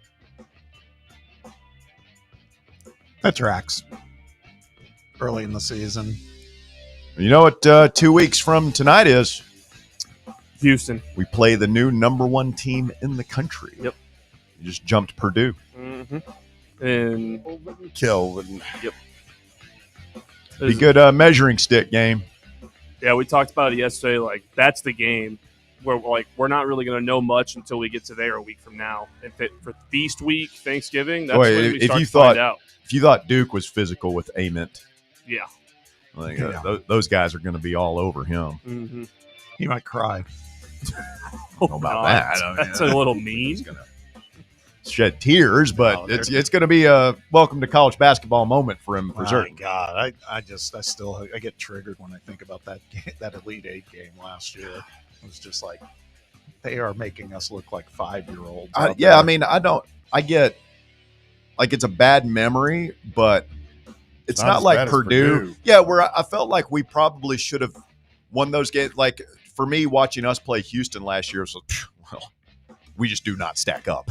Yeah, like they are just so thoroughly better than us in every way that I couldn't even be mad. Yeah, I guess the one thing that kind of bothered me about the game is they did to us what we normally would do to people. Tough them. Yep, we got big boyed. Yeah. At number 2, as questions about his future with the program mount following another loss, Florida State coach Mike Norvell doubled down on his belief that the Seminoles will win a national championship in, quote, the very near future. He said, "I'm fully aware of the outside narrative around our team is not good. Around me is probably not good as well," Norvell said. "That will not affect the job that I'm going to do and going to show up. I'm going to pour everything I have into this team with the championship expectation. I've actually won a championship, and we're going to do it again. We're going to do it here." I mean, he's already fired, pretty much, though. What? He got the vote of championship confidence. did he win? But Memphis, Conference USA, if I'm not mistaken. He got a vote of confidence, but I think maybe that just tides it over till the end of the season. Yeah. I mean, I don't see how they can. Is it kind of a? I mean, they are cash strapped, right? Yeah. More so than some of these SEC teams because they just don't have the donor base that some of these other schools have, and they don't have the amount of TV money coming in either. Yeah. Yeah, and that was the impetus behind their vote of confidence. But man, they just keep stacking losses. Though ever since that moment happened, you know, in a perfect world, you would think you give your coach vote of confidence, and then it's like, man, he's got wings. The team's playing better. It's going in the opposite direction so far. What is the buyout there? Don't know. I'm looking at it real quick here. It's in Brian Kelly range, I think. 50 mil. I think it's around there. They would owe him $58.6 million yeah. if they fire him as of December 1st, 2025. Still not as much as Jimbo Fisher's was. Or is. In a month. Yeah, it's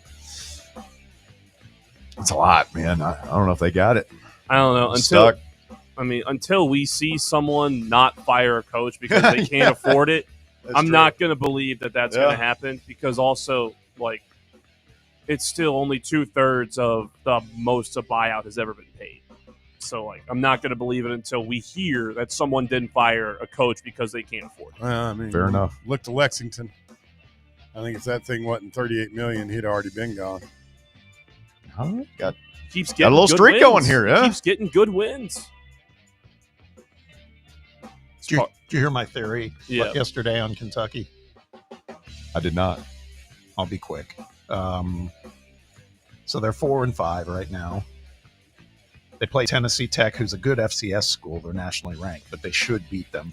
Does that count to their get them bowl eligible? Wasn't there something about an FCS game doesn't count? I don't know. Am I imagining that? I don't know. I think you might be, but I'm not. They also play convinced I am. Vanderbilt and us. So 5-5, and then they finish with Vanderbilt and Louisville. If they happen to win one of those games, they finish 6-6. They go to a bowl game, and then I think Mark Stoops probably even says with Kentucky. I don't think they keep him. I think you would negotiate a settlement. Yeah. That's the other thing. If you don't want to be there, and I go back to the game against us, and when we were piling it on him, they just flash over the sidelines like, man, that's a dude that's just. And we've beaten this guy before, and he's usually over there pouting, ranting, and raving. There's a look of resignation on his face that I had not seen before. At number 3, Dallas Mavericks general manager Nico Harrison has been fired. It was announced today.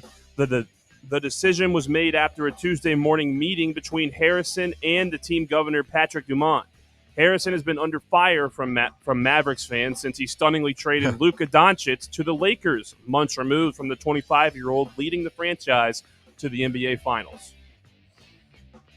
It's a bold move. Let's see how it pays. Oh, it did not pay off for him well. No. He did somehow miraculously come up with Cooper Flagg. Yeah. You think that was you believe that conspiracy theory, Bob? Well, it was a make good. Yeah. I don't now.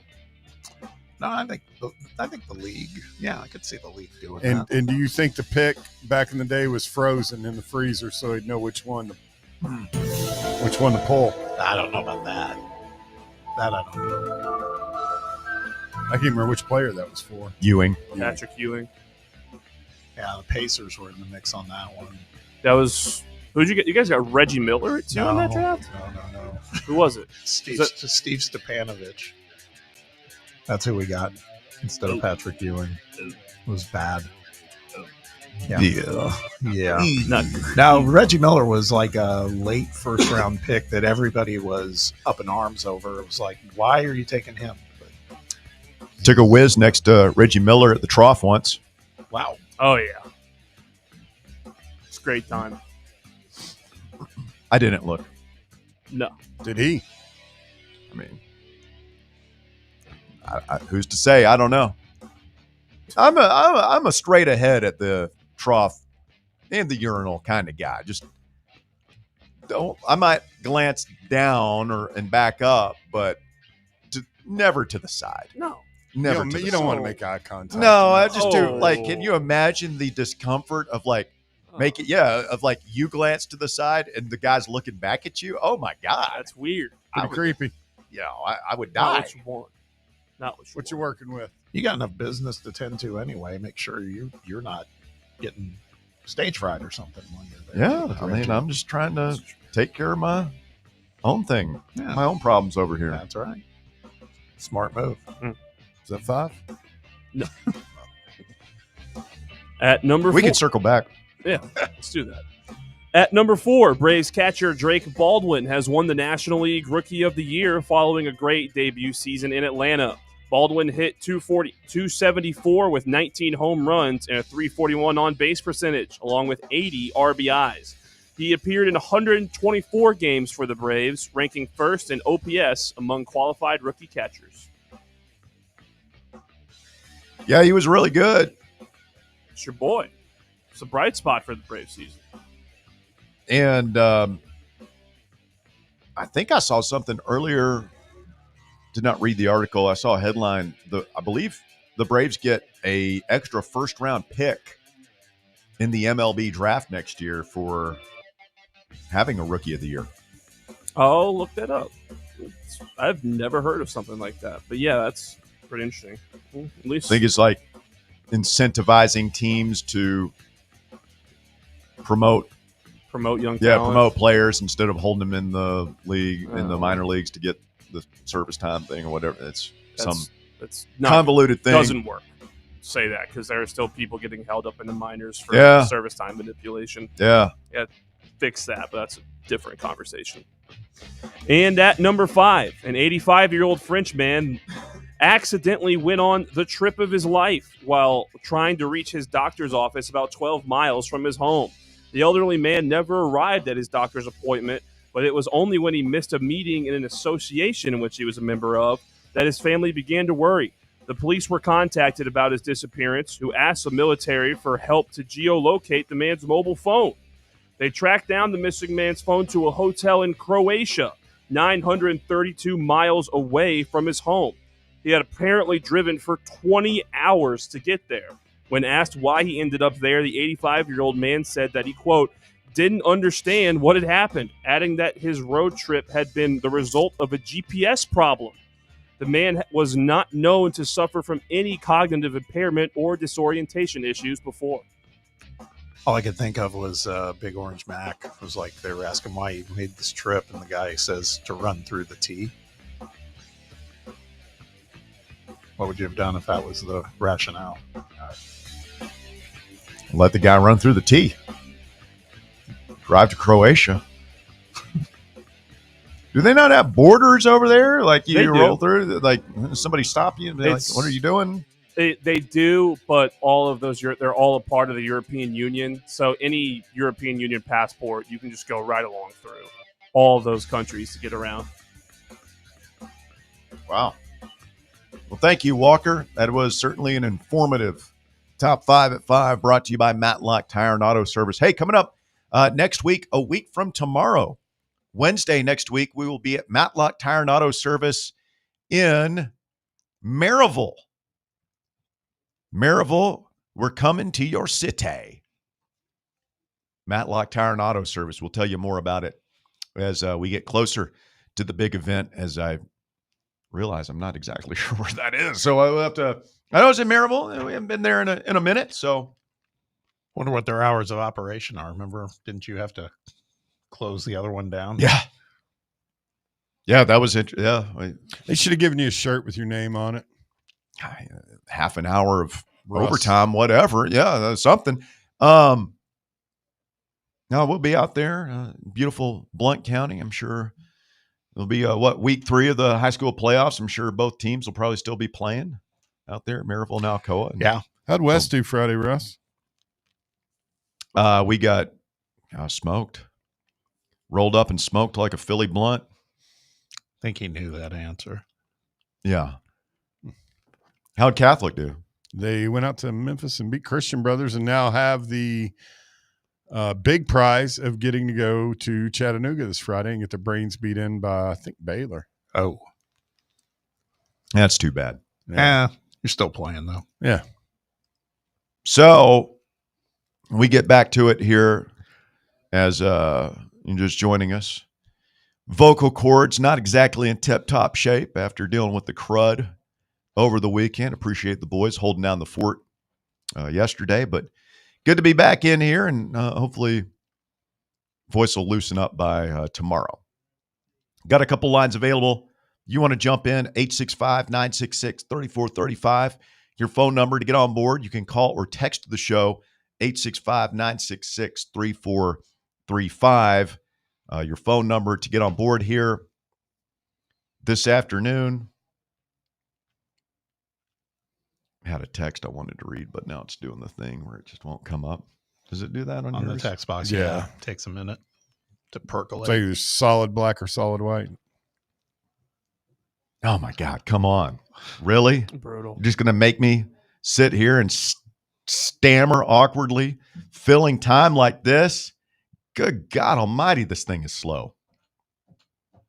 No, we'll talk about something else. Who was it? It's some guy who wants me to talk about, he's pushing back against my we're just a shooter short thing. He reposted. We talked about this yesterday. Yeah, you caught some heat yesterday in your absence. That's fine. I stand by it. I think we're a shooter short. And his rationale was, well, Ament and Gillespie are going to take all the shots. And so, the only thing that we'll need are big men to shoot. And I just don't think that's modern basketball. I think we need another shooter. I think he was getting at there wouldn't be enough shots to go around for like a Rodney Rice or an Isaac McNeely. No, I don't buy that at all. No, I mean, I think it would have been perfect if you have three guys that are taking the shots and then everybody else kind of fills in. Now, I do think Estrella having that monster game the other night, if he's emerging, because remember, he was a 5-star can't miss guy that's just his career's been beset by injuries so far. If he can sort of blossom here, I mean, that's going to be interesting, but he's not a shooter. And I think he can help and everything, but that's my early nitpicky analysis of the rosters. We just don't have anybody like Chaz or Dalton or even, Jordan Bowden who can be a consistent, you got to check this guy as soon as he comes across midcourt because he can shoot it from anywhere. We just don't have one of those guys.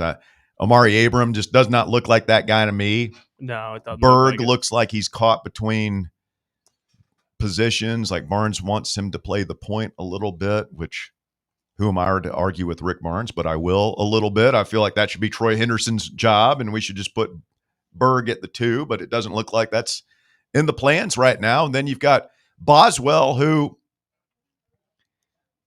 if he can do it, that would be my preference because he's such a great defender. He's going to get minutes. We were talking about that with McKee yesterday, and I'm getting better with it based on what I've seen. We just got to accept that Bishop Boswell, a career high for him, might be 10 points.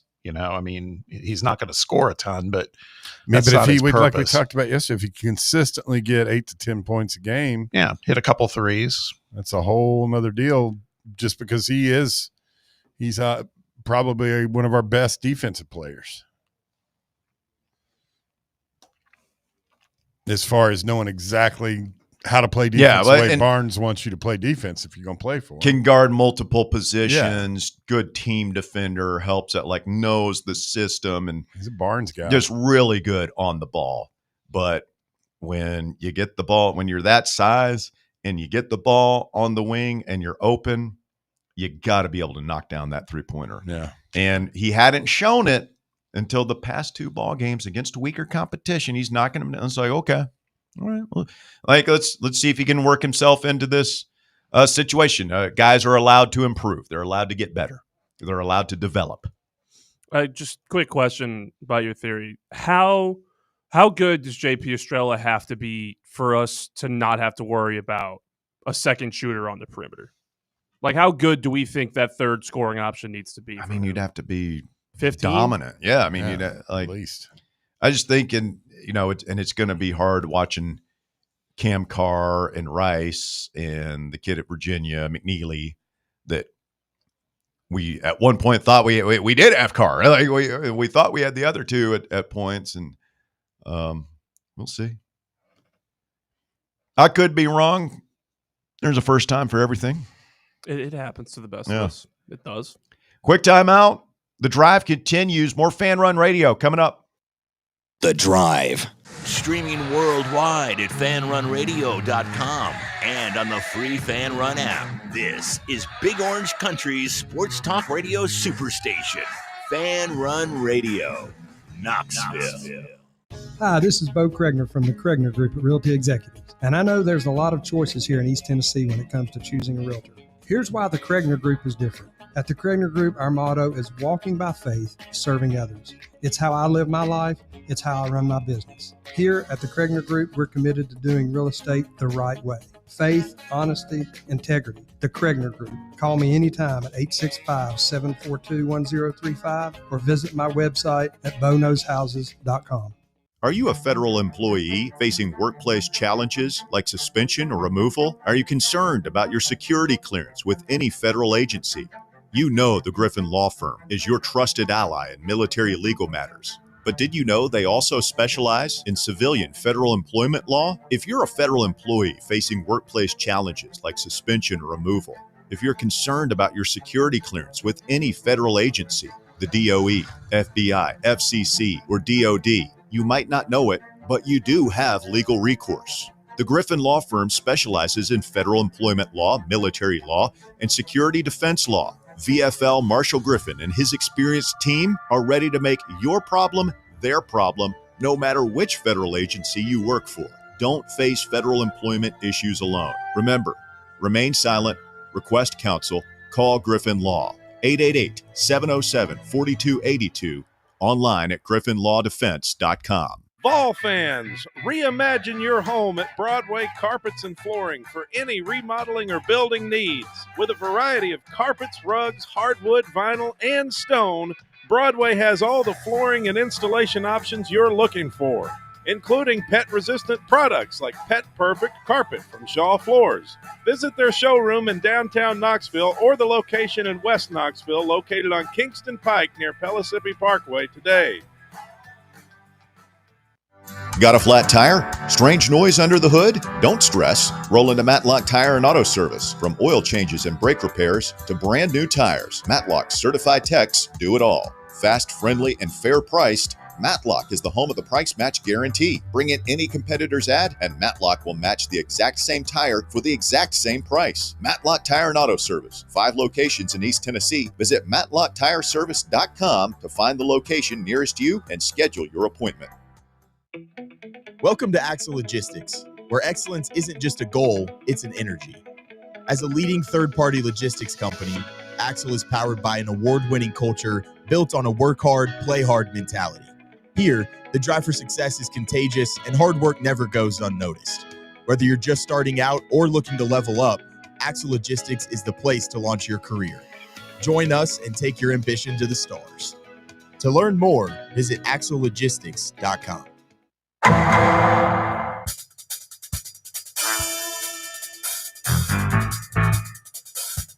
In a legal filing against LSU's Board of Supervisors, Brian Kelly's attorney says LSU has taken the position that it is, quote, not formally terminated Brian Kelly as the Tigers football coach. I think they're going to have a hard time proving that in court. So when the governor of the state came out and he basically said he fired him. I mean, if that's true, like Brian Kelly should just like show up for work today. Like walk in, take a seat at the, so what we got going on today? Yeah, I don't think he's going to do that just simply because he's going to argue that, yeah, he was fired. You ever heard, I'm sure you have, this guy's name came up a lot in a lot of these NIL dealings, including Tennessee, Top Mars. Remember? Yeah. I've had him on the show before. Yeah, there you go. He posted on X and he said, LSU is cooked. Louisiana law may be unique, but it doesn't recognize LSU's stupidity in making a $54 million deal with Brian Kelly as a legal justification to stiff him. School is now seeking to fire Kelly for cause to try and avoid paying his full buyout of $54 million.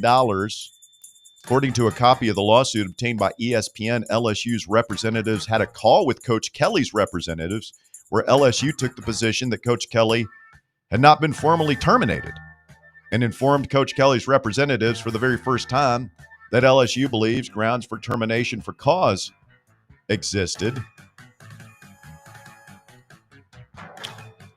Suit does not specify what might constitute a for cause dismissal, but Coach Kelly pushing back, saying that he disagrees with each of LSU's positions, including the idea that he somehow had not been terminated, that then athletics director Woodward was not acting with authority in a meeting attended by several LSU athletics officials, including current athletics director Osbury, and 3, that there were any grounds for termination with cause. I mean, they've also did you see the other Tom Maher thing where he talks about the offset? The tweet, because they've allowed its quote-unquote for-cause position to become public. LSU is giving Kelly the perfect excuse to say why he can't get a job anywhere else, eliminating any offset for LSU. Lawsuit also details that LSU attempted to settle with Kelly multiple times, including an email that details offers from LSU to settle with Kelly for $25 million and then later $30 million. Email said the $30 million would come in 2 installments and included the elimination of mitigation and offset provisions. Kelly did not agree to either. So Brian Kelly going to hold their feet to the fire. Meanwhile, a Texas man has been indicted for allegedly issuing threats to Louisville football coach Jeff Brom and his family. I saw this. Including members of the coaching staff and quarterback Miller Moss. Per court records obtained by Louisville media, 38-year-old Brian Mandel of Corpus Christi faces 6 counts of terroristic threatening and 1 count of extortion of more than $10,000. He was indicted by a grand jury and a warrant issued on Monday. Charges relate to threats that Mandel allegedly made in the aftermath of Louisville's 29-26 overtime loss to Cal on Saturday. Nature of the threats is not clear from the court records. Scary. Sheesh. Yeah, man. What are you doing?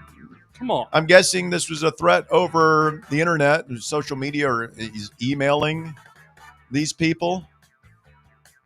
He threatened the head football coach, his wife and kids, because you lost to Cal. I didn't know Louisville had those types of fans. I'm actually kind of proud of him. I mean, this guy's obviously crazy and deserves whatever's coming to him, but I thought that was just kind of I thought only we had those kind of people in the SEC. I thought those were only basketball fans over. Well, I know they rode for football that hard. Basketball school.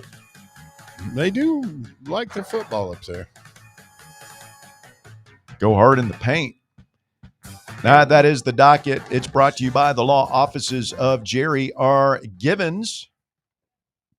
You find yourself in need of serious legal representation, then call Jerry R. Givens at 865-801-9250. You can visit him online at jrglawtn.com if you're going through a divorce, bankruptcy, you've suffered personal injury, DUI, anything like that. Jerry can help. 865-801-9250, online at jrglawtn.com. The law offices of Jerry R. Givens. Legal expertise you can rely on. Bob, we had somebody asking about the YouTube TV fiasco. This is your territory. Yeah, so we've had 2 weekends of college football. We've had 2 Monday night football games where if you're a YouTube TV customer, you're not able to see ABC, ESPN, etc. Also, I've been notified by other friends that it's not just about the sports. There's also fans of Dancing with the Stars. There's fans of The Bachelor, which may not be going on right now, but those are shows that are, non-sports content. What's The Bachelor do during this time? Is you just I don't know. Not have any dates? Well, I mean, they still have it, just less people see it. That's all. Have you guys ever watched any episode of The Bachelor or any of those types? I love of The Bachelor. The Bachelorette. Oh yeah, it's great. I don't watch it. I didn't think you would. But What would you rather be? Would you like to be the Bachelor? Can you imagine Bear as the Bachelor? No. 30 gals. He's got to Vying take for them my all on. attention? Yes, he's got to take them all on dates. And when his first thing, his icebreaker with each date is like, here, let me play this for you. And it's the list of awesome things that Bear hates. He's so mysterious. Yeah. I just want to know what's behind that Yankees cap. If not a damn thing. If you- And I'm you know. Well, back to the YouTube TV thing. So it came out today. There's been this was the other thing. Last night on Monday Night Football, Bob Iger, the chairman of Disney, That was insane. makes an appearance. Yeah, and there's not a single mention by the Mannings or by Iger about the deal with YouTube TV.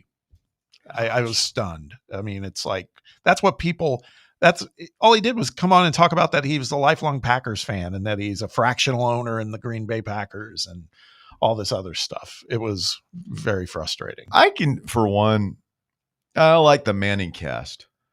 I could do without most of the interviews. No, I agree. I just like it when it's just Eli and Peyton talking ball. Like even like Shane Gillis, who's hysterical. Yeah. Like it was just awkward. It didn't really feel like The Belichick one was one of their better. Yeah, Belichick was good on there. He was great. There've been a few good ones, but for the most part, like it's Well, when he was a fixture on the show last year, he'd sit in for the first half of the game, and it was great, man. They just talked ball, and I mean, it was wonderful. But anyway, so that happens, and then today there's an article that comes out, and they talk about the fact that everybody's been of the belief. I mean, both sides are complicit in this, but most people believe it's Disney being really greedy. Well, it turns out now that the word is out that Disney, the offer that they are getting, they're supposed to get paid a fee by YouTube TV. YouTube TV wants to be considered in the same realm of discussion with Charter, Comcast, and DirecTV, and they should. They're the fourth largest now in terms of their reach and their footprint. Well, apparently YouTube TV took it a step further. They have told Disney that this is what they're willing to pay, and it's lower than what the other services pay. And if that happens, if you're Disney, you in your right mind as a business, you can't do that because most of those agreements are what they're under the terms of what they call most favored nation. And so what that means is all those other, like Comcast, if Disney cops to that, Disney is legally entitled or obligated to go back to Comcast and say, we got to pay you now. You got to pay us what YouTube TV is paying us, which is less.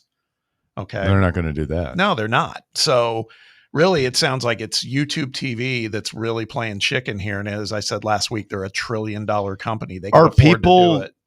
canceling their YouTube TV? Yes. Yeah, I think it's starting to happen now because this is not going to get resolved I'd be shocked if it gets resolved in the next week or two. I'll be stunned.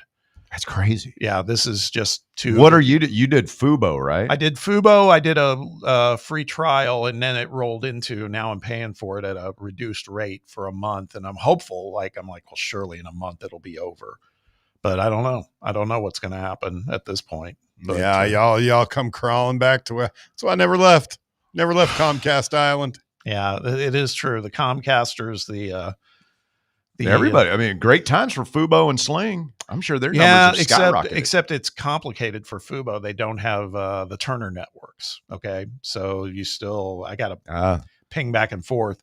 So yeah, right now, if you wanted to go old fashioned way and go back to Comcast and have them put a stranglehold on you for a long time, then you could do that. But I'm just going to wait and see. But again, I don't see this getting resolved like in the next few days. It's probably another couple of weeks. At some point, somebody will blink on this, but it's pretty disappointing because again, whatever happens in the end, there will likely be some sort of, upcharge to the consumer. They'll pay more.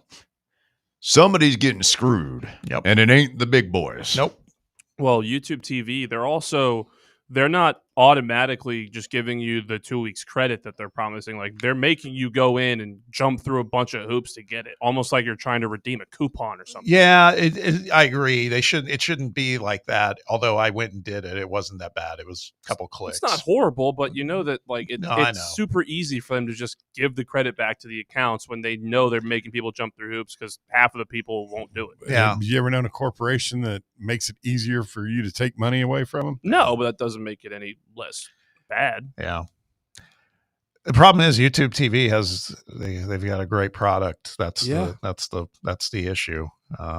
It's superior to all these other ones. You know, Fubo's fine. It's fine. But it doesn't have multi-view. It's missing some of the networks that are now pretty heavily involved in other sports like college basketball and football and all that stuff. So anyway, that's wish I had better news, but this doesn't sound good at this point. It sounds like they're both just kind of, waiting each other out.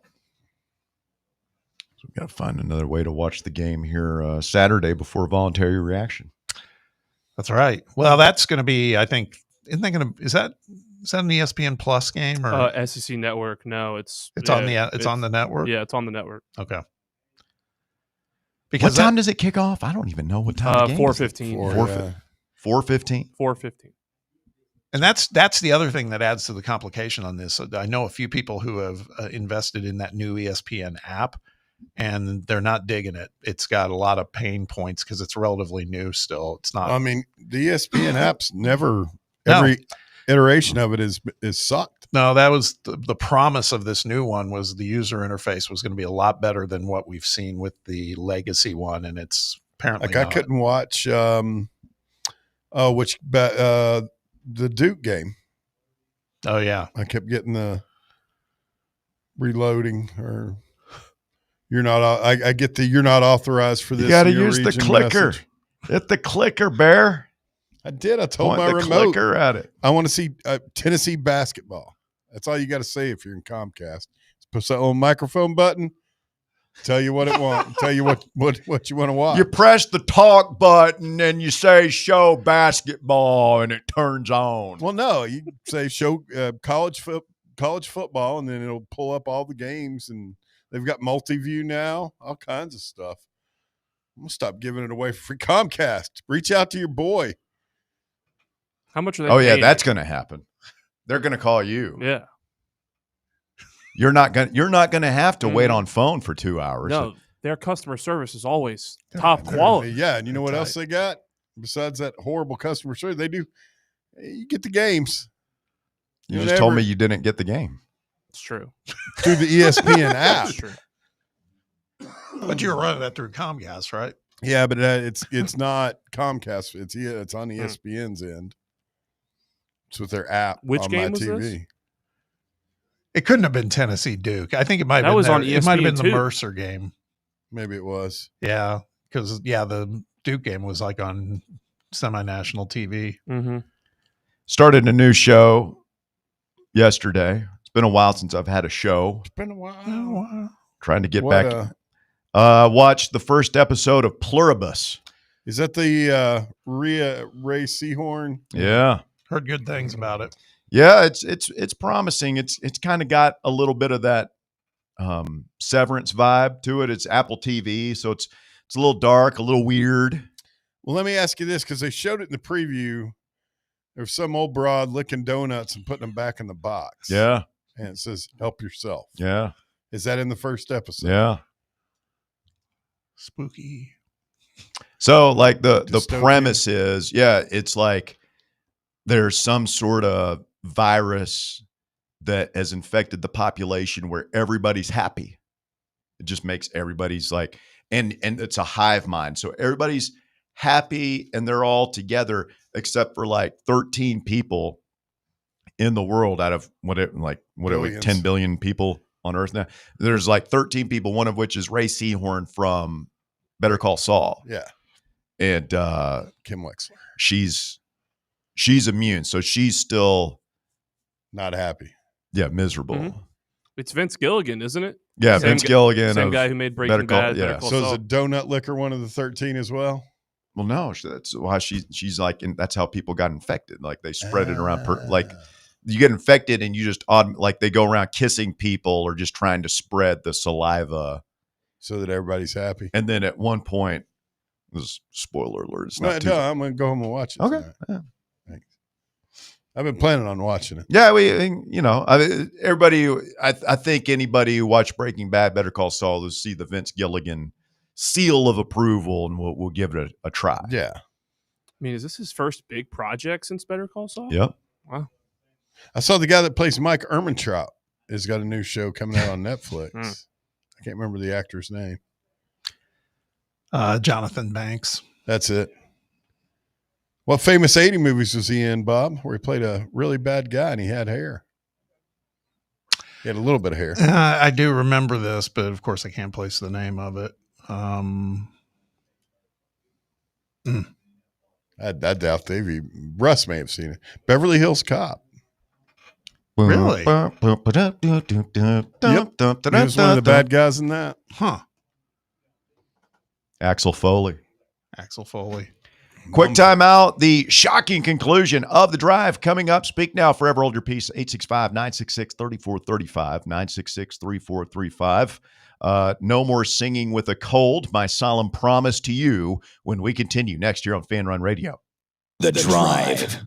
Can't get enough Fan Run Radio? Download the free Fan Run app and take the best Tennessee sports conversations with you wherever you go. What kind of day is it? It's a White Claw day. Light and refreshing tasting, uniquely cold way filtered. There's an iconic flavor for everyone. Come on, grab a pack. White Claw. Grab life by the claw. Please drink responsibly. Hard seltzer with flavor. White Claw Seltzer Works, Chicago, Illinois. The following radio theater is brought to you by Men's Pro Knoxville. Hey, Dad, can we play football? No, buddy. All right. Pops, want to work out? Maybe later. Hey, kids are in bed. What you up to? Tomorrow? You've got one life, and it's too short for not nows, maybe laters, and tomorrows. If you have ED and performance issues, your family, friends, and even your career has already been affected. Book your discreet evaluation at Men's Pro Knoxville and turn your tomorrows into today. Yes! Touchdown! Come on, one more, Dad. Today! Push, Dad. One more. Come on, push. Hey, kids are in bed. What you up to? Tonight. Call 865-544-8220 or book now in under 30 seconds at menspronknoxville.com. Men's Pro Knoxville, for every man in every season of life.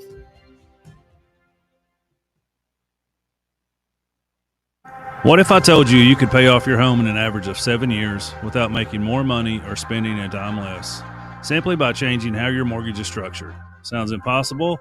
Let me show you how it works. I'm Chris Burleson with University Lending Group, helping families across the U.S. save thousands in interest and own their home years sooner. Don't believe me? Give me a call at 865-388-7634 or visit smartloantn.com to learn more. NMLS number 332941. Bankruptcy, divorce, personal injury. These are just some of the curveballs life can throw at you. Fortunately, East Tennessee has someone to help you work through these problems and recover. The law offices of Jerry R. Givens. If you're in need of legal advice, call today to set up a free, no-obligation consultation. 865-801-9250. As always, the phone call is free, the advice is free, so what do you have to lose? Call 865-801-9250 or go online to jrglawtn.com. That's jrglawtn.com. The law offices of Jerry R. Givens. Legal expertise you can rely on.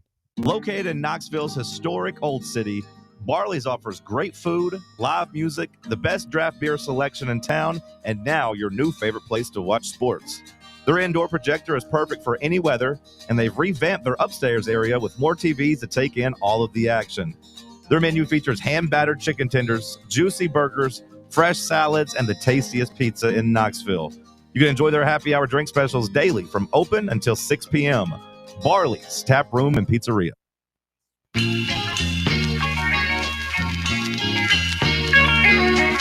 Just watching a video my wife sent me. Remind me of something that was on the list of awesome things that Russell hates that has come off just in the last 2 or 3 years. What's that? Soup. Oh, yeah. That's a big one for you. I remember way back in the day. I was adamant for the first 10 years or so of this show that soup is not a meal. But it is if you got a nice meal piece of hot bread with it. Yeah, we were hearty big in bowl of soup. Yeah, my wife made her like the taco or the tortilla chicken soup. I've never had that. Oh, so good. I imagine I'd like it. I like everything else like that. You know who's got really good soup? The brisket and barley over at our friends over at Corner 16. It's Yeah, I love a nice hearty soup now. In the winter, give me a nice big bowl of soup. And like Bear said, even you have some toasted bread, maybe a little butter on it. You can kind of dunk it in there and get it a little soggy, but warm. Great. Love me a good soup. Do you have the list of awesome things that you don't like? No, because that's like the only one that's on there. Wow. Great. That's some stuff that I've got my list of you claim not awesome things that I love. You've got the list? Oh, no. You've got that one. That one's shorter. Yeah, shorter. we have not been able to flesh out the list of awful things Bear likes. It's only got like 7 things on it. Chips Ahoy cookies. Oh, we'll add that on there. Those things are delish, man. Ahoy. Chips Ahoy, OG Chips Ahoy cookies. What else was on there? King Ralph, the movie. Pepsi, King Ralph, Meatloaf, Crazy Women, Grapefruit, Skim Milk, Pizza Hut, Chips Ahoy cookies. You could talk me into Meatloaf. Depends on who, where I don't like from. the meatloaf with the ketchup. I like the meatloaf with the brown gravy. We went to a local establishment. I'll leave nameless. They had a burger of the month, and it was like a meatloaf burger. And it looked great. It sounded great when you bought it. Was it just a meatloaf sandwich? Yeah, basically? it was not great. It was just basically like meatloaf. I had an odd one like that at a local place recently. It was I think like the French dip burger. It's a burger that you would dip in the au jus. Yeah, I think they're overthinking it on some of these burgers, man. Yeah, just plain and simple, man. I don't know. Our original one of the original producers for Chance Collins brought me and him burgers one day. It's still the best burger I've ever had. He did a good one. One of my favorite sandwiches to eat here in town is the prime rib sandwich over at the Chop House. You get the juice. Yeah. Great. Elite. Let's get some random guy in here next. What's up, Rando? I just detonated you, Rando. I don't do anything. You really going to pipe up over there, Junior? What did I say? Yeah. Yeah. Did I say something? I know you've reached that point that every one of our interns does. I'm going to start dropping bombs on your head. How is this his fault? You just said you detonated him. Because the freaking phone's messed up, dude. I didn't punch it any differently. Sometimes you push the button. Okay, all right. Just and it detonates. Excuses. Everyone's got one. No. Yeah. I don't think that's how it works. Yeah. Do we have him back now? Yeah, we've Can got we him get back him on now. without screwing anything up? Is that possible? Maybe. Rando, speak quick. Hey. We don't want you to. Hey, Meatloaf. I believe Twin Peaks had it. Maybe it was when I was on the road a lot for work, but one of those restaurants like Twin Peaks or one of them has got a Hatch green chili meatloaf that is freaking next level. I didn't think anybody went to Twin Peaks for the food. No, but if you're there for a while, you might as well. You're going to might need as some well sustenance. have something to eat. That's correct. Also, on the soup topic, Panera has got a French onion soup, but they serve it in a sourdough bread bowl, which is just like a hollowed out small. I've never done the bread bowl. I've Actually, watched pretty somebody good. do it. It's a friend of ours, and they destroyed it. It's so good. It's pretty good. You'll sit there and you'll be like, yeah, I'm actually going to eat the bowl too. He did. So I can recommend that. So Pluribus, Vince Gilligan. I don't know if it's.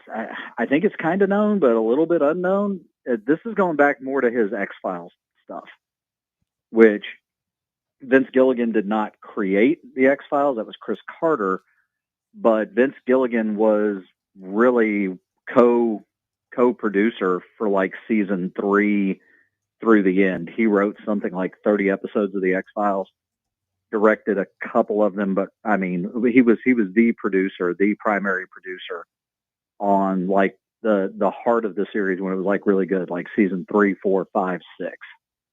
So anyway, Pluribus, I've watched both episodes.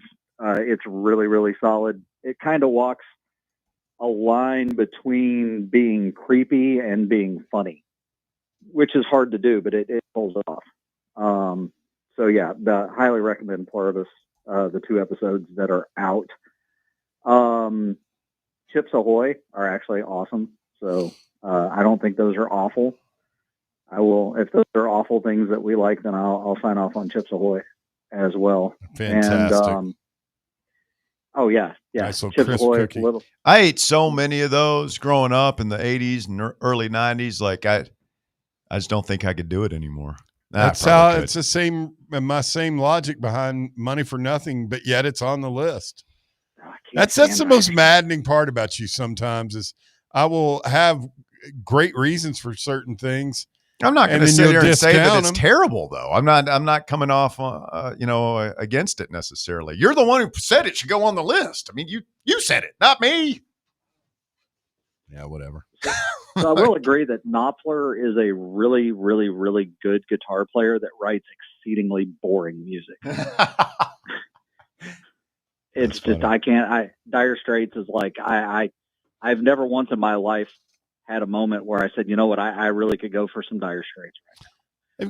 You got to be in the right frame. Yeah. Romeo and Juliet, Brothers in Arms, Lady Rider. Sultans of Swing is the only one that I don't really just cringe at.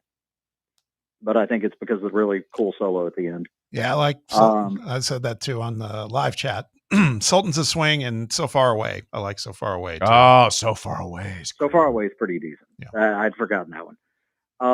Kind of last point on the way out, just hitting one of the high points from the docket. If you're firing somebody for cause, you don't offer to settle on the buyout.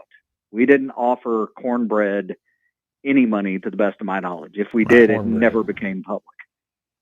So LSU's governor is an idiot, or the Louisiana's governor is an idiot. He's botched this LSU situation. They're trying to find a cheap way out, and Kelly got them dead to rights on this. They're probably going to end up paying every single dime of that buyout, because you don't fire somebody for cause and then go, we have reason to fire you, and here's why. And by the way, we'll offer you half of your buyout. Okay, 2/3 of your buyout. Please just take a deal and walk away. No, they're going to pay him every dime, and you know what? They kind of deserve it, because they've really, really, really botched this thing. I mean, you know where I live. I'm down here in amongst it, and everybody wanted Kelly gone, but now they weren't smart enough to figure out that you've got to have a for cause to fire him before you pull the trigger. So good luck, because I don't know who they're going to get to replace him, but with 20, 30, 40 jobs that are going to be changing hands by the time all of this hiring is done. I don't know. Maybe they just get ahead of the curve and they go get James Franklin before somebody else can, because if they don't land Kiffin, I don't know who else is out there for them. They're talking about the guy from Tulane, and I just think that would not be that good of an upgrade, if an upgrade at all. But at least, unlike Brian Kelly, he probably would care about actually going to work. So I guess they would have that going for him. Guys, as you may or may not remember, I also have a degree from New Mexico State in addition to the University of Tennessee. So I will definitely not be pulling for New Mexico State this weekend. And I will talk to you guys in about 3 or 4 days on VR. So y'all take care. We'll hi at you later. See you. Thank you, Rando. Appreciate it. I didn't know he was an Aggie, part Aggie. I do remember him mentioning that. There's another little blurb on Pluribus and Vince Gilligan, set in Albuquerque. And there are a couple of I don't know if they're callbacks or just. Yeah, and I've heard that. He does. They do. There's a couple of Breaking Bad, oh, yeah, that thing. There's also, I think I saw a video. I meant to send it to you guys. There are Easter eggs for other shows that he's that's cool. worked on. Everything's kind of interconnected in his world. back to the coaching situation. One of the things that Pete Thamel put out today, I don't know if you saw this, he was saying expect the schools like Arkansas, UCLA, and Virginia Tech to make some sort of move like in the next 7 to 10 days because they are going to get hosed here pretty soon. Yeah, I mean, they got to go out and get somebody. That's why, like, we've talked about Virginia Tech and Franklin. I don't know if that doesn't real make or any not, sense to but me. I can understand why they're trying to because they won't have a shot at those type of guys later. Yeah, you want to lock him up now. Yeah. I mean, like James Franklin would be a home run for Virginia Tech. I just feel like he should be able to do better. Yeah. Maybe, but if you're looking at it like he could do his deal at Virginia Tech, win 9 or 10 games a year, and they'll build a statue for him. Yeah, but he strikes me as somebody who has higher aspirations than 9 or 10 wins a year. I mean, he needs to look in the mirror then because that's where the problem's at. Yeah, I could be wrong, but yeah, I mean those schools, they're just Penn State and Vanderbilt. He was given every tool and every dollar he needed to be a 12-0 coach. There's the Virginia Techs and Arkansas and so far down the pecking order. What's going to be interesting to me is if he leaves, like how attractive is Ole Miss? Yeah, what tier would that? But if he leaves, what tier are they? Are they down there with Arkansas and Virginia Tech? I just think you get the right guy there who can kind of keep things going like that. That would be a good spot for Golish or Summerall. I'm high on that guy. I like him. I just wonder about defensive coaches anymore, man. As long as you come up with Kirby's still doing good. Yeah. But he recruits at an incredibly high level, and who is it? It's Mike Bobo. It's still his OC, right? They've been all right offensively, but it's like if you're a defensive minded head coach and you hit on a good offensive coordinator, chances are that guy is going to get a head coaching job, and then you're going to have to replace him, and he's usually going to take some of his guys with him, and it's hard. It's like when Golish left here, like we didn't lose anything. We just kept going. I don't buy it's going downhill since Golish left thing, but we'll see. All right. Thank you, boys. We'll do it again tomorrow, 3 to 6, right here on Fan Run Radio. Tell a friend. The Drive returns in about 21 hours.